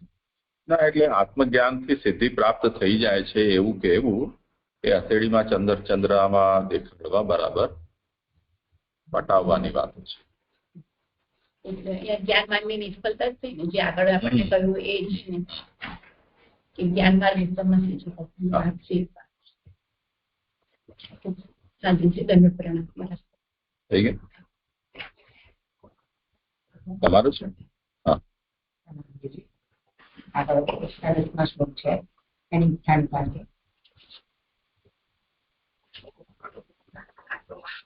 એક મિનિટ. ગીતાબેન, હા પેજ 199 પછી ફર્સ્ટ પેરાગ્રાફ ની નીચેની જે લાઈન છે ને, તિરોહિત થાય પછી, એ વિષય નથી સમજ પડતી કે સદા આવા ગુણવાળા આત્માનું સૂક્ષ્મ નિરીક્ષણ કરવામાં આવતે કોઈ પણ સમયે સંસારની સ્ફૂર્તિ ન થાય, અને એવું નિરીક્ષણ હોય ત્યારે સંસારની સ્ફૂર્તિ થતી હોય તો મોક્ષ થવાનો જ પ્રસંગ ન થાય, અને શાસ્ત્ર વિના ફળ વિના ના થાય. આ મને બહુ સમજ ન પડી, એ શું કહેવા માંગે છે? એટલે આત્મામાં જો નિરીક્ષણ કરવામાં આવે તો આત્મામાં તો આવો કોઈ સંસાર લાગેલો છે નહીં, સ્ફૂર્તિ દેખાતી જ નથી, એટલે સ્ફૂર્તિ થતી નથી અહીંથી. પણ એવું નિરીક્ષણ હોય ને ત્યારે તમને એવું લાગતું હોય કે આ સંસારની સ્ફૂર્તિ દેખાઈ રહી છે, તો જો સંસાર લાગેલો જ હશે તો મોક્ષ થવાનો પ્રસંગ જ નથી બનતો, કારણ કે તો એનો મોક્ષ કેવી રીતે થાય? અને મોક્ષ ન થાય તો શાસ્ત્ર ફળ વિના ના થાય. એટલે શાસ્ત્રમાં તો કીધું છે કે આત્માનો મોક્ષ થાય છે, તો એ કેવી રીતે? તો એ ફળ વિના ના થઈ ગયા,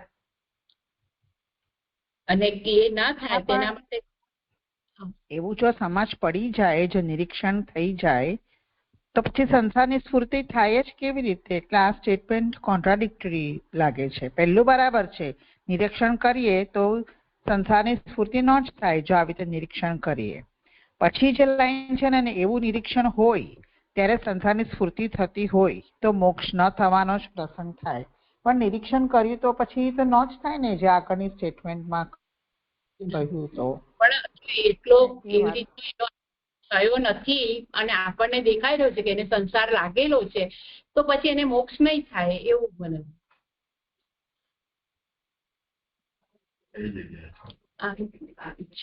વચ્ચેના પેરેગ્રાફ છે ને એના છેલ્લી બે લીટી પોતાની.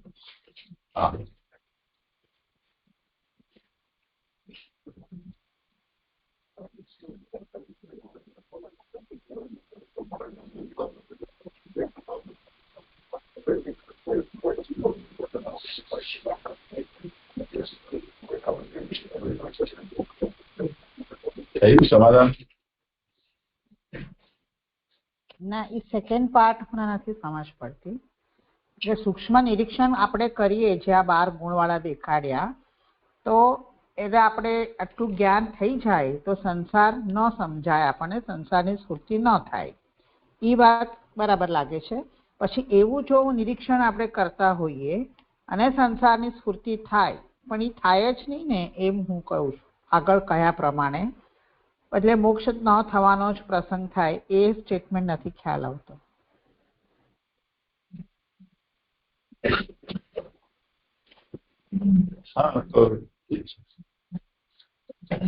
સ્ફૂર્તિ થઈ જ રહી છે તો સંસાર લાગેલો છે, તો પછી મોક્ષ નહીં થાય. પછી આગળનું પૂરું વાંચી લો તો એ સમાધાન એનો તો ખુલાસો કરે છે. એટલે નીચે કહ્યું છે ને કે મુનિઓ, હા, જે મુનિઓ પ્રશાંત આત્મા ઇન્દ્રિયો વગેરે અંતરવાળા હોય તેમને એવા શ્લોકમાં કહેલ 39મા શ્લોકમાં કહે ગુણવાળા આત્માનું ભાન થાય છે ત્યારે એમને સંસાર ન થાય. તો એ તો થઈ ગયું તમને. બીજાઓને આત્માનું એવું ભાન ન થાય ત્યારે એમનો સંસાર રહે છે.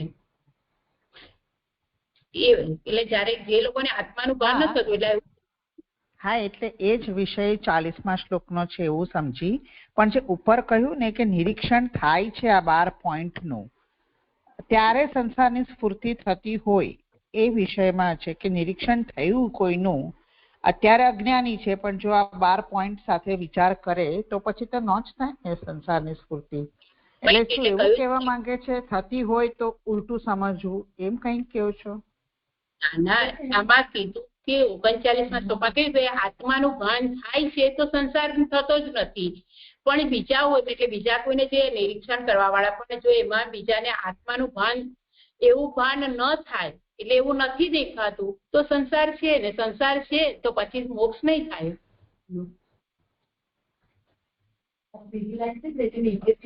એવું લખવું જોઈએ, એવું નિરીક્ષણ ન હોય એવું વર્ડ આવવો જોઈએ, તો પછી એવું કઈ હશે કે મારી સમજ ફેર છે? એટલે આત્માના એ પ્રકારના જેમ અત્યારે આપણને આ વાંચ્યું 12 લક્ષણો અને આપણે જ્ઞાન થઈ ગયું. એ જ્ઞાન થઈ ગયા છતાં પણ સંસારની સ્ફૂર્તિ તો આપણે છે કઈ નથી, તો મોક્ષ નહીં થાય. એક તો વાત કહી રહ્યા છે, સર્વદા એતાદૃશ આત્માનુસંધાને કદાચિદપી સંસાર સ્ફૂર્તિ ન સ્યાત. આપણને સર્વદા નથી રહેતી, પણ માની લો કોઈને સર્વદા આ પ્રકારની આત્માનું અનુસંધાન રહેલું હોય તો પછી એને હવે પછી ક્યારે પણ સંસારની સ્ફૂર્તિ નહીં થાય. પણ જો થશે આત્માનું અનુસંધાન રાખવા છતાં પણ જો સંસારની સ્ફૂર્તિ બનેલી રહે તો શું સ્થિતિ થાય? તો મોક્ષ ન થઈ શકે. અને શાસ્ત્ર જે છે જેણે આ બધું નિરૂપણ કર્યું છે મુક્તિના માટે એની વિફલતા થઈ.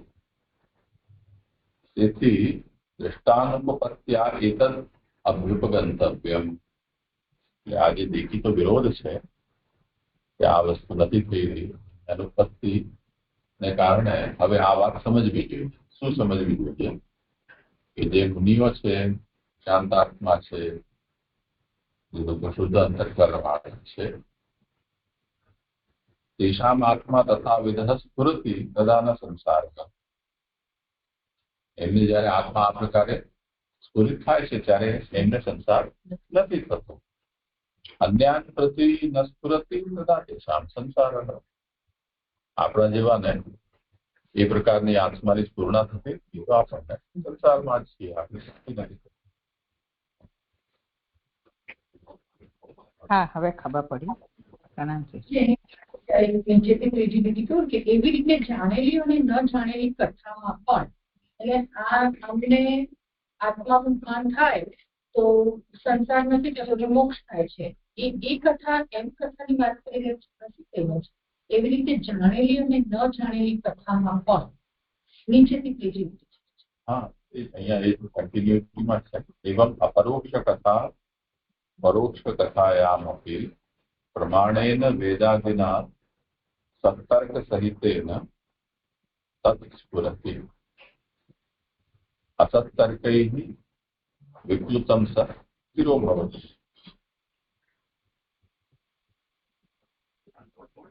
જેમાં આપણને પરોક્ષ જ્ઞાન તો થઈ ગયું, અપરોક્ષ ક્યાં છે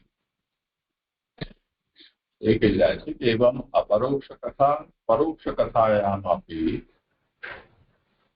પ્રમાણેન વેદાદિના, વેદ વગેરેના પ્રમાણથી, અને એ પણ ફરી પાછો વેદ અવિરોધી સત્તર્કથી જો આ આત્માની આવી સ્ફૂર્તિ થઈ રહી છે તો એ આત્માનો સાક્ષાત્કાર થશે, એ આત્મબોધ થઈ જશે. અને જો અસત્તર્ક હશે તો તે સ્થિતિમાં એનો તિરોભાવ થઈ જશે.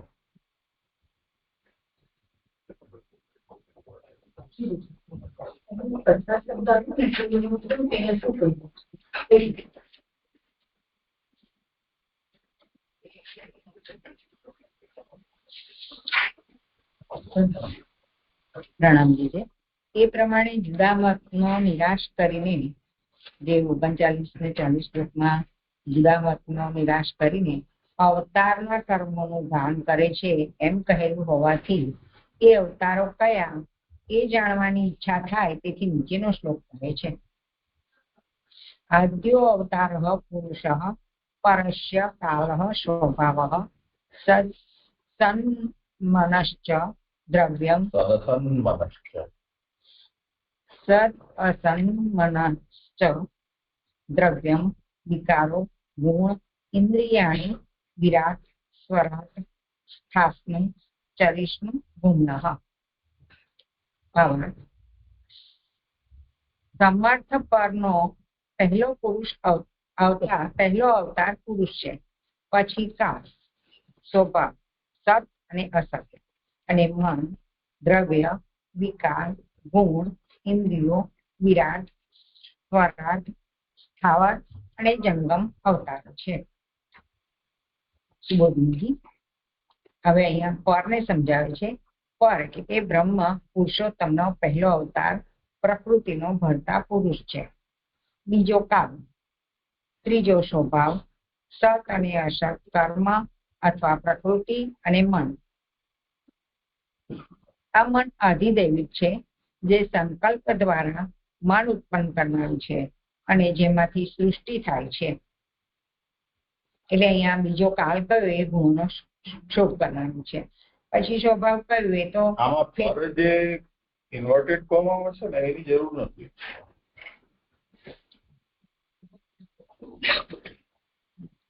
નથી ક્રાંતિ થાય એટલે પરબ્રહ્મ, પરસ્ય શબ્દનો અર્થ પરબ્રહ્મ.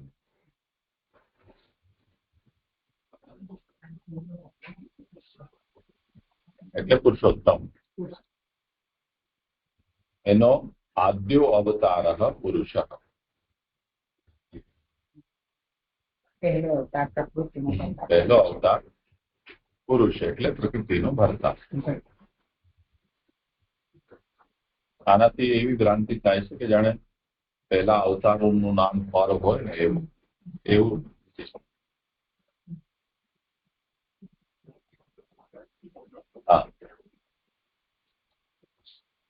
આગળ હવે એના પછી બીજા પણ અવતારો છે. બીજો કાળ, ત્રીજો સ્વભાવ, સત અને અસત, કર્મ અથવા પ્રકૃતિ અને મન. આ મન આધિદૈવિક છે, જે સંકલ્પ દ્વારા કામ ઉત્પન્ન કરનારું છે અને જેમાંથી સૃષ્ટિ થાય છે. એટલે કે આ મન કેવું છે? સંકલ્પ વિકલ્પ કરનારું છે, એટલે એને આધિદૈવિક કહ્યું છે. અને એ કામ ઉત્પન્ન કરનારું છે, જેમાંથી સૃષ્ટિ થાય છે. એના પછી બીજા પણ અવતારો છે એમ કહે છે. હવે અહીંયા આગળ બીજી ઉત્તરાર્ધથી કહે છે કે દ્રવ્યમ એટલે કે 5 મહાભૂતો, પૃથ્વી, જળ, તેજ, વાયુ અને આકાશ. વિકાર એટલે અહંકાર. ગુણાહા એટલે 3 અથવા 5 તન્માત્રાઓ. ગુણાહા એટલે કે સાત્વિક, રાજસ, તામસ 3 ગુણો અને 5 તન્માત્રાઓ. શબ્દ, સ્પર્શ, રસ, રૂપ અને ગંધ. ઇન્દ્રિયો 10 એટલે કે 5 કર્મેન્દ્રિય અને 5 જ્ઞાનેન્દ્રિય. વિરાટ એટલે બ્રહ્માંડ. દેહ, સ્વરાટ એ દેહનો અભિમાની. સ્થાસ્નું એટલે સ્થાવર. ચરેશનું એટલે જન્મ. આ સર્વ ગુણ એટલે કે ઘણા સમર્થક પુરુષોત્તમના સર્વ અવતારો છે. એટલે આ બધા અવતારો છે પુરુષોત્તમના.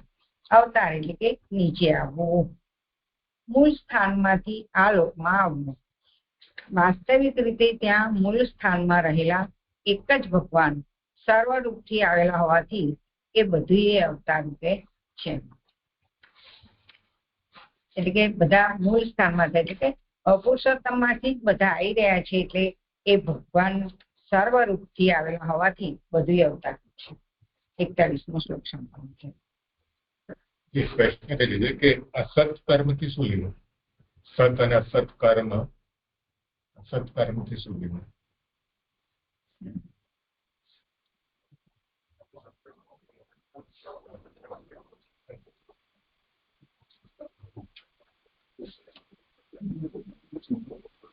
આવી ગયું છે સત અસત.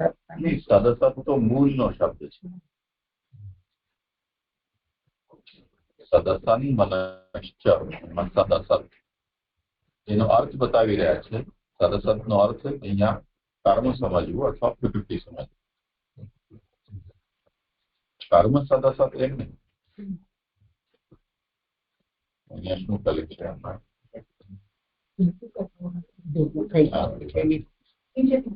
સત અને અસત એટલે એને મૂળનો શબ્દ તરીકે ઇન્વર્ટેડ કોમામાં અથવા તો અંડરલાઈન કરી દે. સદસત નો મતલબ કર્મ અથવા પ્રકૃતિ. આનું નિરૂપણ આવી ગયું. તો આયા જે બધા અવતારો છે એ સમજાવવા માટે દયામીના અવતારોનું નિરૂપણ થનારું છે.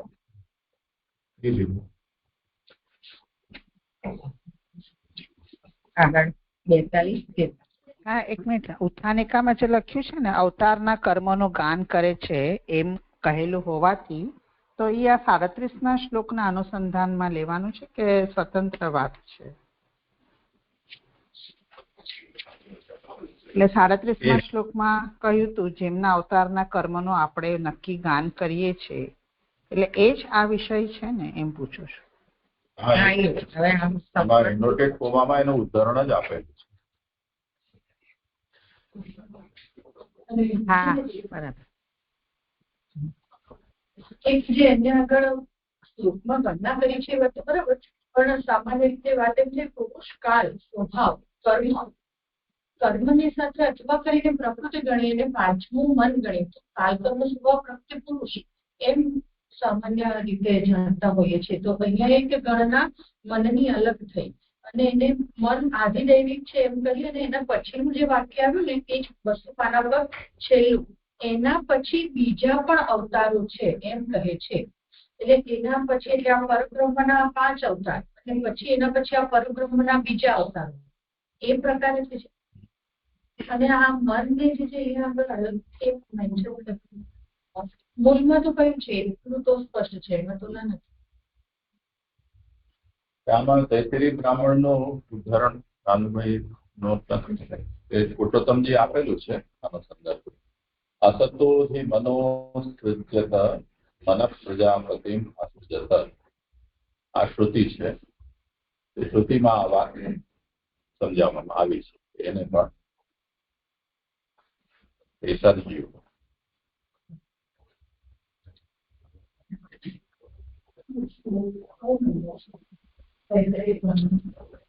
બે 9 તૈત્તરીય બ્રાહ્મણ.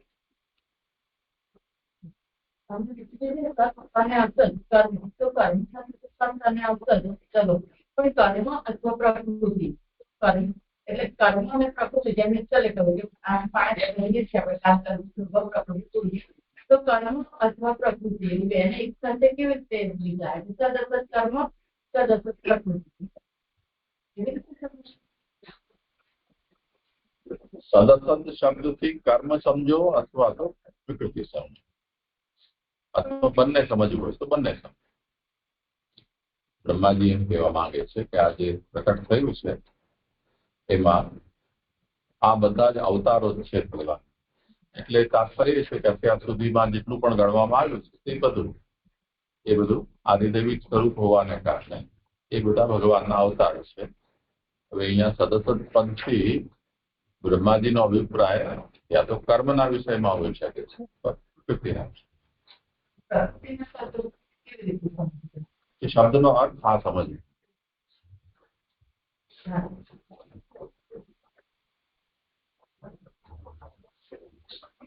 બાકી સમજવું જ હોય તો જેમ મૂળ પ્રકૃતિ અને તે પછી વિકૃતિ એને સદસત તમે સમજી શકો. તે રીતે કર્મને યદી સમજવું જ હોય સદસત તો હોય જ છે.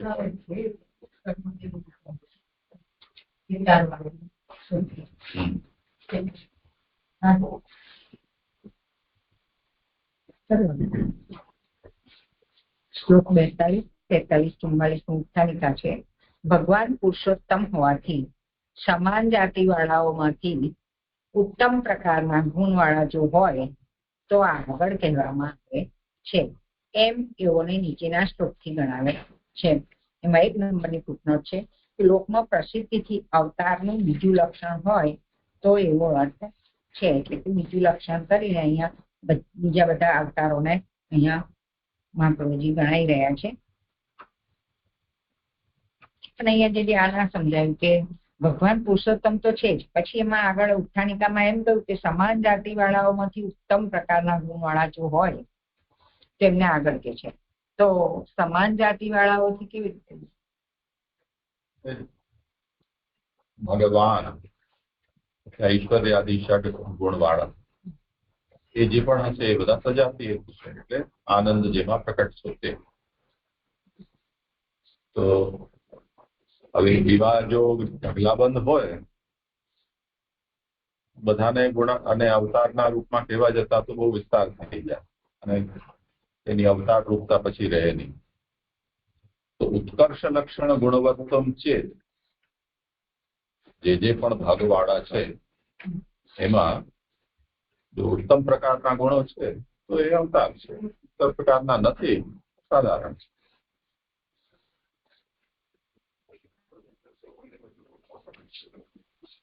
છે ને. આમાં ટિપ્પણી તો ખુલાસો કર્યો છે. લોકમાં પ્રસિદ્ધિથી અવતારનું બીજું લક્ષણ હોય તો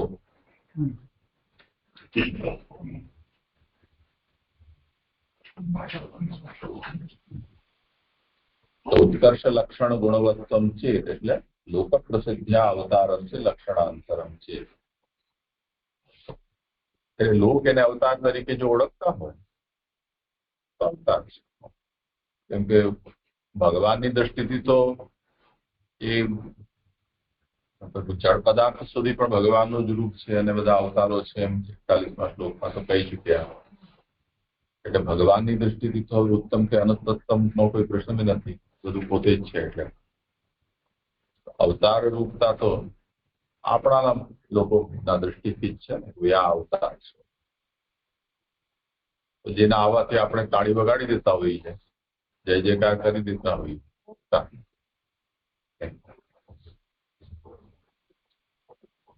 શ્લોક છે હવે.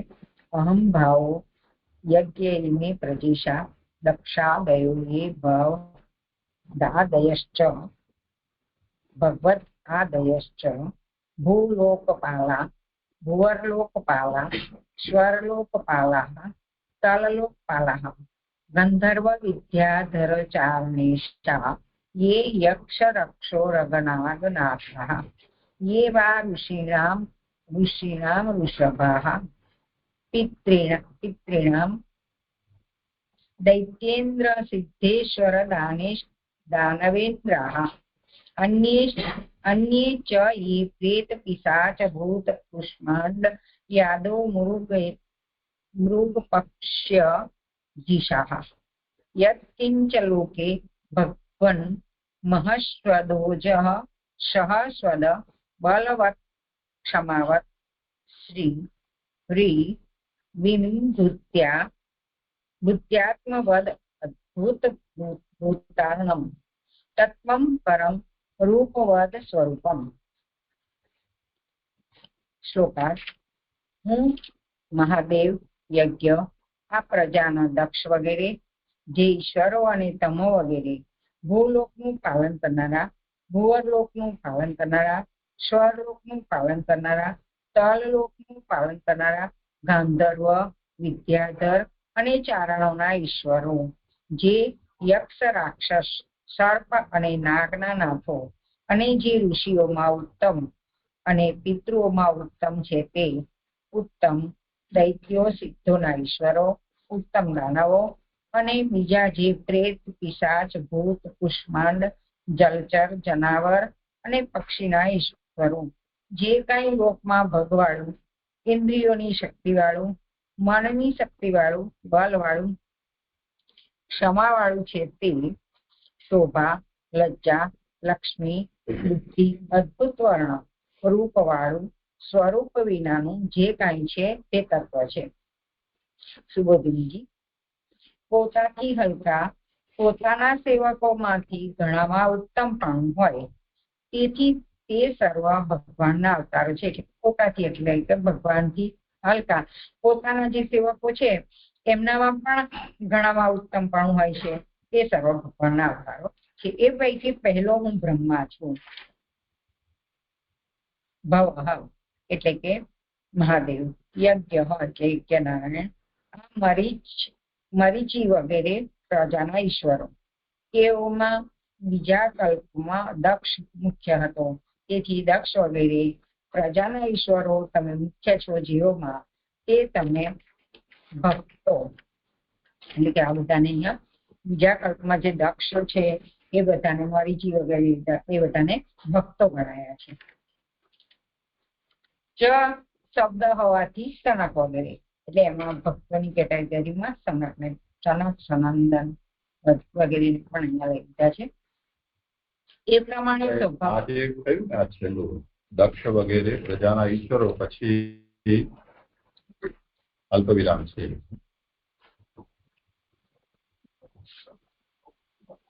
સંપૂર્ણ વિરામ કરો તોય કઈ વાંધો નહીં. એના પછી તમે મુખ્ય છો જેઓમાં, એટલે બ્રહ્માજી જેઓમાં મુખ્ય છે નારદ. તે તમે વગેરે ભક્તો.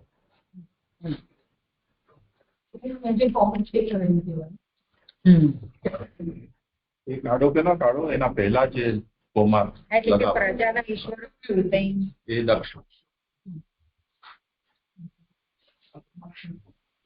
હા, એટલે અહીંયા એવું થયું ને કે હું બ્રહ્મા છું, ભવ એટલે કે મહાદેવ, યજ્ઞ એટલે કે યજ્ઞ નારાયણ એટલે વિષ્ણુ, આ મારીચી વગેરે પ્રજાના ઈશ્વરો છે. અને એઓમાં પણ બીજા કલ્પોમાં દક્ષ મુખ્ય હતા, અને એ દક્ષ કેવા છે? તે દક્ષ વગેરે પ્રજાના ઈશ્વર છે. તમે મુખ્ય છો જેઓમાં એટલે કે નારદજી જેઓમાં મુખ્ય છે તે તમે વગેરે ભક્ત.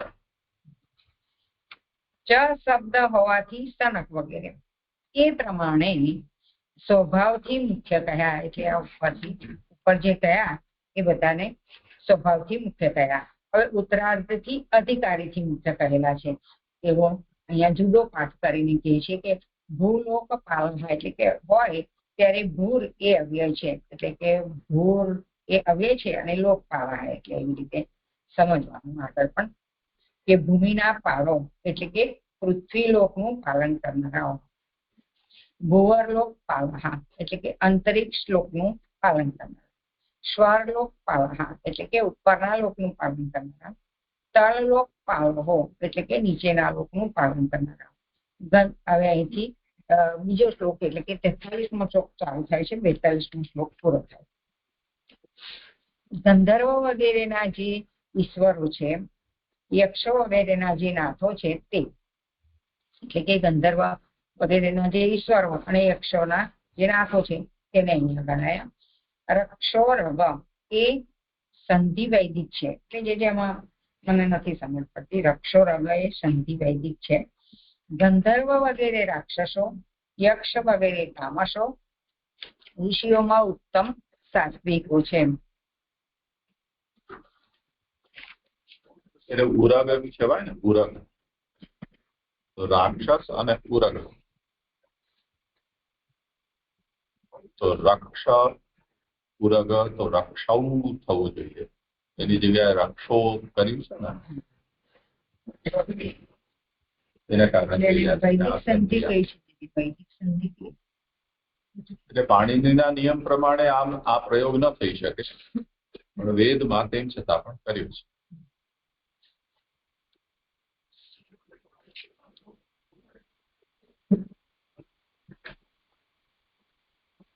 યક્ષ વગેરે તામસો, ઋષિઓમાં ઉત્તમ સાત્વિકો છે.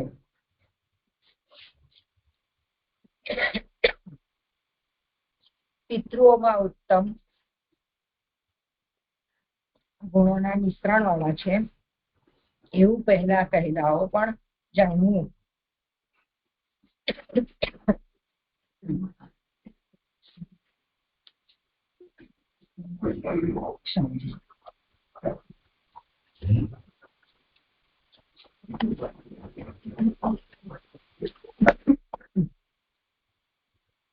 ભાનુબેન, તમને કઈ પૂછવાનું હોય તો પૂછી લો.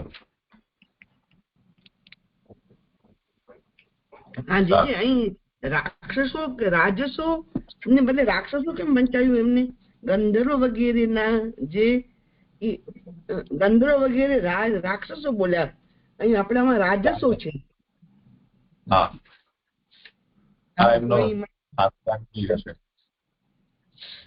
એટલે ગંધર્વ રાજસ છે, યક્ષો તામસ છે. હા, બરાબર. હા, એટલે મેં સુધારવા માટે કે રાક્ષસો તો ના આવે. ગંધર્વ વગેરે રાજસો, યક્ષ વગેરે તામસો, ઋષિઓમાં ઉત્તમ સાત્વિકો છે.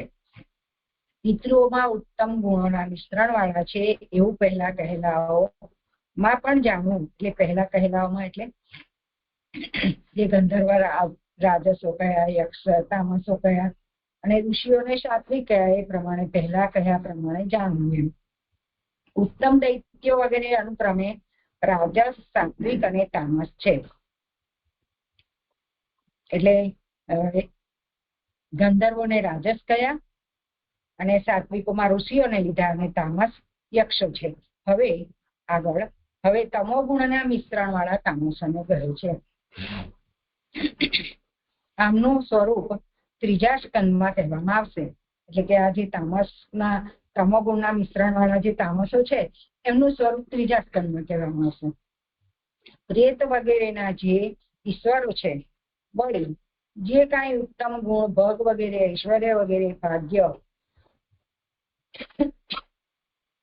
એ જેમનામાં હોય તે સર્વ વસ્તુઓ અને પ્રાણીઓ.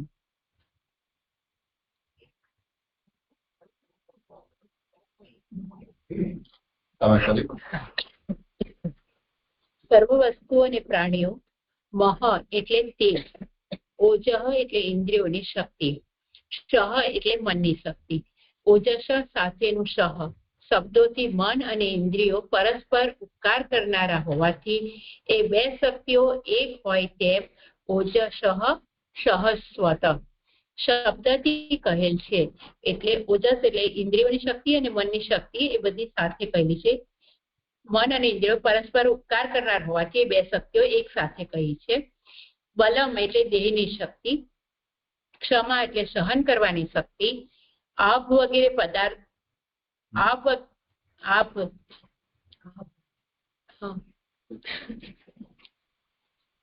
કઈ જગ્યાએ છે?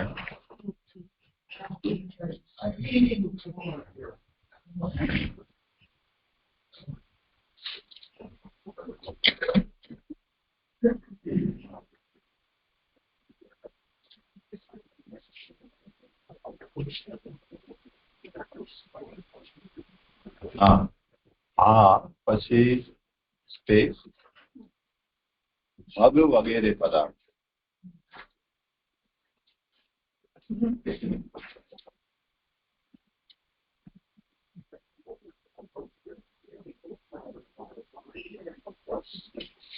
આ ભગ વગેરે પદાર્થો અહીં ઉત્તમ જ કહેવા ઈચ્છેલા છે. શ્રી એટલે શોભા, હિ એટલે લજ્જા, વિભૂતિ એટલે લક્ષ્મી, આત્મા એટલે બુદ્ધિ, શોભાથી આરંભેલા ચાર જેનામાં છે તે તેઓ કહેલા છે. એટલે આ જે ભગવાનના ભગ એટલે પદાર્થો જે કહેવાય છે તે શોભાથી આરંભેલા એટલે કે જે શ્રીથી લીધું છે તે બુદ્ધિ સુધીના એ ચાર જેનામાં છે તે તેઓ કહેલા છે. વળી અદ્ભુત તારણમ એટલે અદ્ભુત વર્ણવાળો, વિચિત્ર રૂપવાળો અથવા ગાય વગેરે વધારે કહેવાથી શું જે કાંઈ રૂપવાળું મૂર્ત એટલે પ્રકાશતું તે સર્વ પરમ જ તત્વ છે. એટલે જે બધું દેખાય છે પરમ તત્વ જ ભગવાન જ છે.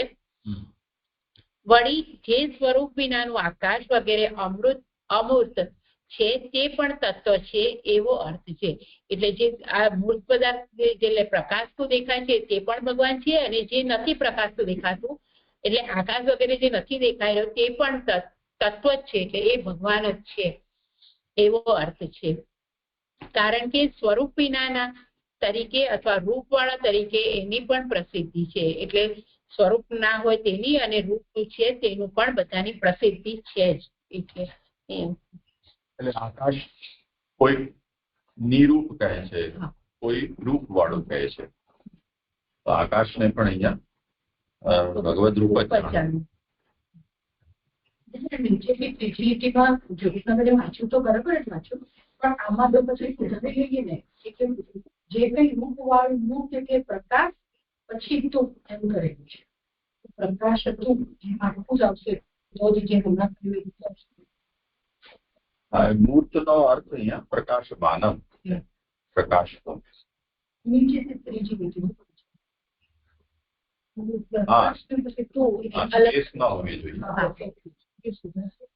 પ્રકાશ.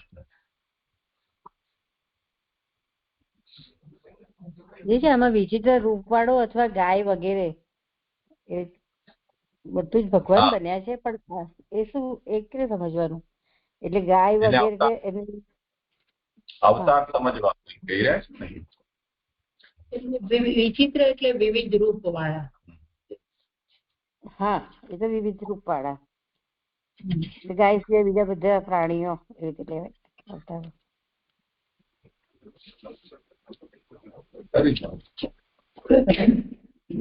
એવી રીતે 45મા શ્લોકની ઉત્થાનિકા છે. એવી રીતે ઉત્તમ ગુણવાળા તરીકે જે કાંઈ લોકમાં પ્રસિદ્ધ છે તે જ ભગવાનના અવતારો છે એમ કહીને જે સાક્ષાત એટલે 43મા શ્લોક 42, 44 શ્લોકમાં જે કહ્યા તે ઉત્તમ ગુણવાળા તરીકે લોકમાં પ્રસિદ્ધ છે તે જ ભગવાનના અવતારો છે એમ કહીને જે સાક્ષાત સચ્ચિદાનંદ રૂપ ઐશ્વર્ય વગેરે સર્વ ગુણો સાથેનું છે તે મુખ્ય ભગવાનના અવતાર રૂપ તને કહીશ એમ નીચેના શ્લોકમાં કહે છે. પ્રાધાન્ય તો યાનુષ આમનંતી લીલા અવતારાન પુરુષસ્ય ભૂનઃ આપીયતામ કર્ણ કષાય શોષાન અનુક્રમિષ્યે ત ઈમાન સુદેશાન. હે ઋષિ, ભૂમા પુરુષના જે લીલા અવતારો મુખ્ય રીતે કહે છે તે કર્ણના મલનો નાશ કરનારનું કાન કર. તારા માટે આ મનોહર અવતારો હું અનુક્રમે કહીશ. સુબોધિનીજી, હે ઋષિ, એવું એનું શ્રવણ કરવાના અધિકારીને જણાવનારું સંબોધન છે. અહીંયા ઋષિ સંબોધન નારદજી માટે કહી રહ્યા છે. એવું શ્રવણ કરવાના અધિકારીને એ જણાવનારું છે. જો કે ભગવાનની સૃષ્ટિમાં બધું અવતારો છે એવો મુખ્ય પક્ષ છે, છતાં પણ એવાની લોકમાં અવતાર તરીકે પ્રસિદ્ધિ ન હોવાથી લોકમાં જે અવતારો પ્રાધાન્યના એટલે કે મુખ્ય રીતે કહેવામાં આવે છે, એટલે કે જે લોકમાં અવતારો કહેવામાં આવે છે હવે મુખ્ય રીતે કહેવામાં આવે છે તેઓનું લીલા અવતાર એવું નામ છે. અને વળી એ અવતારો કોના એવો પ્રશ્ન થાય તો એ જાણવાની ઈચ્છા થાય તો કહે છે કે બ્રહ્માંડથી અધિક અંતર્યામી સ્વરૂપો વાળા ભૂમા પુરુષ બીજા અધ્યાયમાં કહેલ છે. અહીંયા ધ્યાન છે એમાં કરવાનું છે કે બીજા અધ્યાયમાં કહે છે. તેના શ્લોક 15 એવું લખી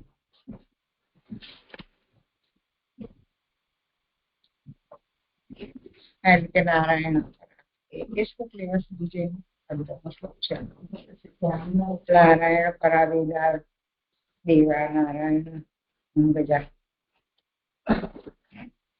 તેના અવતારો છે. કારણ કે બ્રહ્માંડથી અધિક અંતર્યામી સ્વરૂપ વાળા ભૂમા પુરુષ બીજા અધ્યાયમાં કહેલ છે. એટલે કે એ શ્લોક 15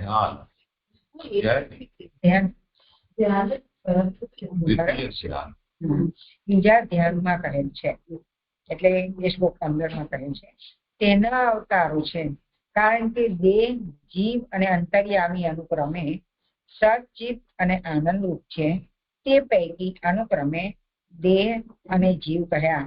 એટલે કે 5મા અધ્યાયમાં દેહ કયા, 6થા અધ્યાયમાં જીવ કયા, હવે અંતર્યામી સ્વરૂપો કહેવામાં આવે છે.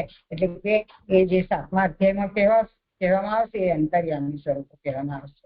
તેથી પાન પર એમ કહ્યું, કારણ કે એઓ બહાર રાખવા યોગ્ય નથી,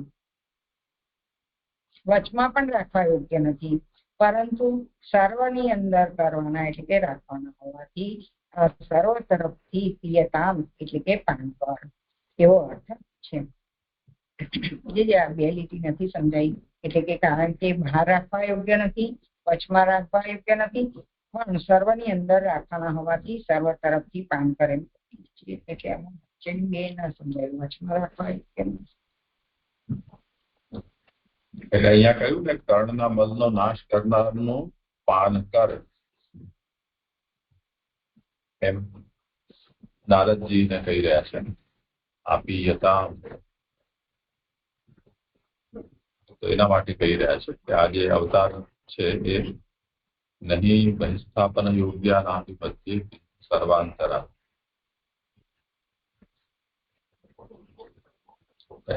બહાર કે મધ્યમાં એને સ્થાપિત કરી શકાય એવા નથી, એટલે એનું તું ગટગટાવી જા તમે.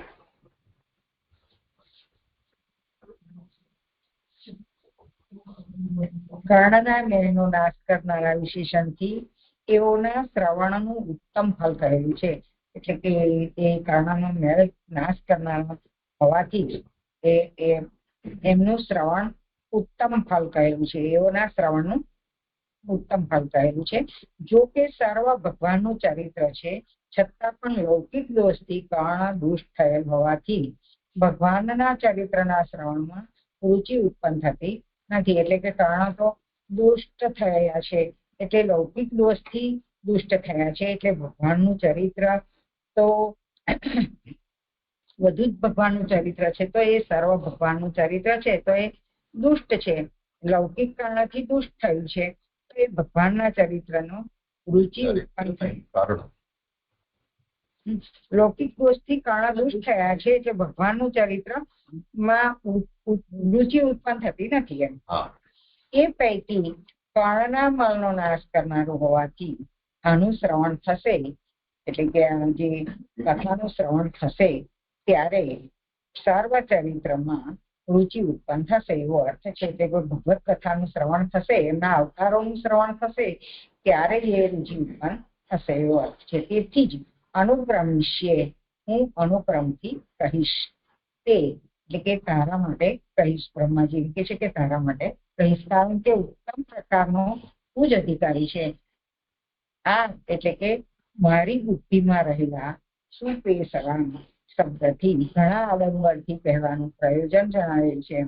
એનો અર્થ ઘણા સુંદર મનોહર છે કહેવાની પ્રતિજ્ઞા જુદા અવરંભથી કહેવાનું કારણ છે. શ્લોક 45 સંપન્ન થયો. ઇતિ શ્રી લક્ષ્મણ ભટ્ટના પુત્ર શ્રીમદ વલ્લભ દીક્ષિતે રચેલી શ્રી ભાગવતની સુબોધિનીમાં દ્વિતીય સ્કંદનો 6થો અધ્યાય. આ એક અહીંયા જે કહ્યું ને કે લૌકિક દોષથી કર્ણ દુષ્ટ થયેલ હોવાથી ભગવાનના ચરિત્રમાં રુચિ ઉત્પન્ન થતી નથી. એ પૈકી કર્ણના મનનો નાશ કરનારું હોવાથી આનું શ્રવણ થશે ત્યારે સર્વ ચરિત્રમાં રુચિ ઉત્પન્ન થશે. એટલે હવે જે બ્રહ્માજી નારદજી જે આગળ 7મા અધ્યાયથી જેનું શ્રવણ કરાવવા જઈ રહ્યા છે 7, 8, 9 એમાં એટલે ભગવાનના અવતાર પછી ભગવાનના હર ચરિત્રમાં રુચિ ઉત્પન્ન થશે એમ કહેવાનું તાત્પર્ય. આ સ્પષ્ટ નથી. અહીંયા જે 7મા અધ્યાયમાં કહી રહ્યા છે ને કે હવે અંતર્યામીના અવતારોનો ક્રમ કહીશ એમ નારદજીને બ્રહ્માજી કહી રહ્યા છે. એટલે હવે આગળ તો કહી દીધું કે દેહ અને જીવના તો કહી દીધા, હવે અંતર્યામીનો પ્રકાર કહી રહ્યા છે. બસ એ અંતર્યામીના પ્રકારના 2 અધ્યાય છે. અવતાર કથાથી ભગવાને અવતરિત થઈને જે કંઈ પણ કર્યું છે એમાં રુચિ ઉત્પન્ન થશે. પણ જે મેન એમાં અંતર્યામીનું લીધું છે ને, અંદર રહેલા છે એમનું શ્રવણ કરવું એમ ઉત્તમ ફળ કહ્યું.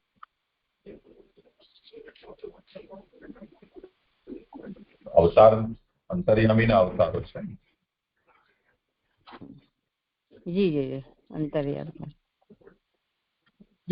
અવતાર કથામાં અવતારનું ચરિત્ર નહીં આવે એટલે નહીં આવે.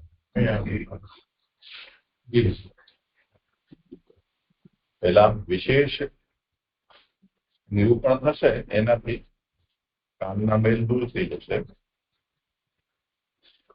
તો તે સ્થિતિમાં પછી હવે પછી જે પણ અવતાર ધારણ કરીને ભગવાને જે પણ ચરિત્રો કર્યા છે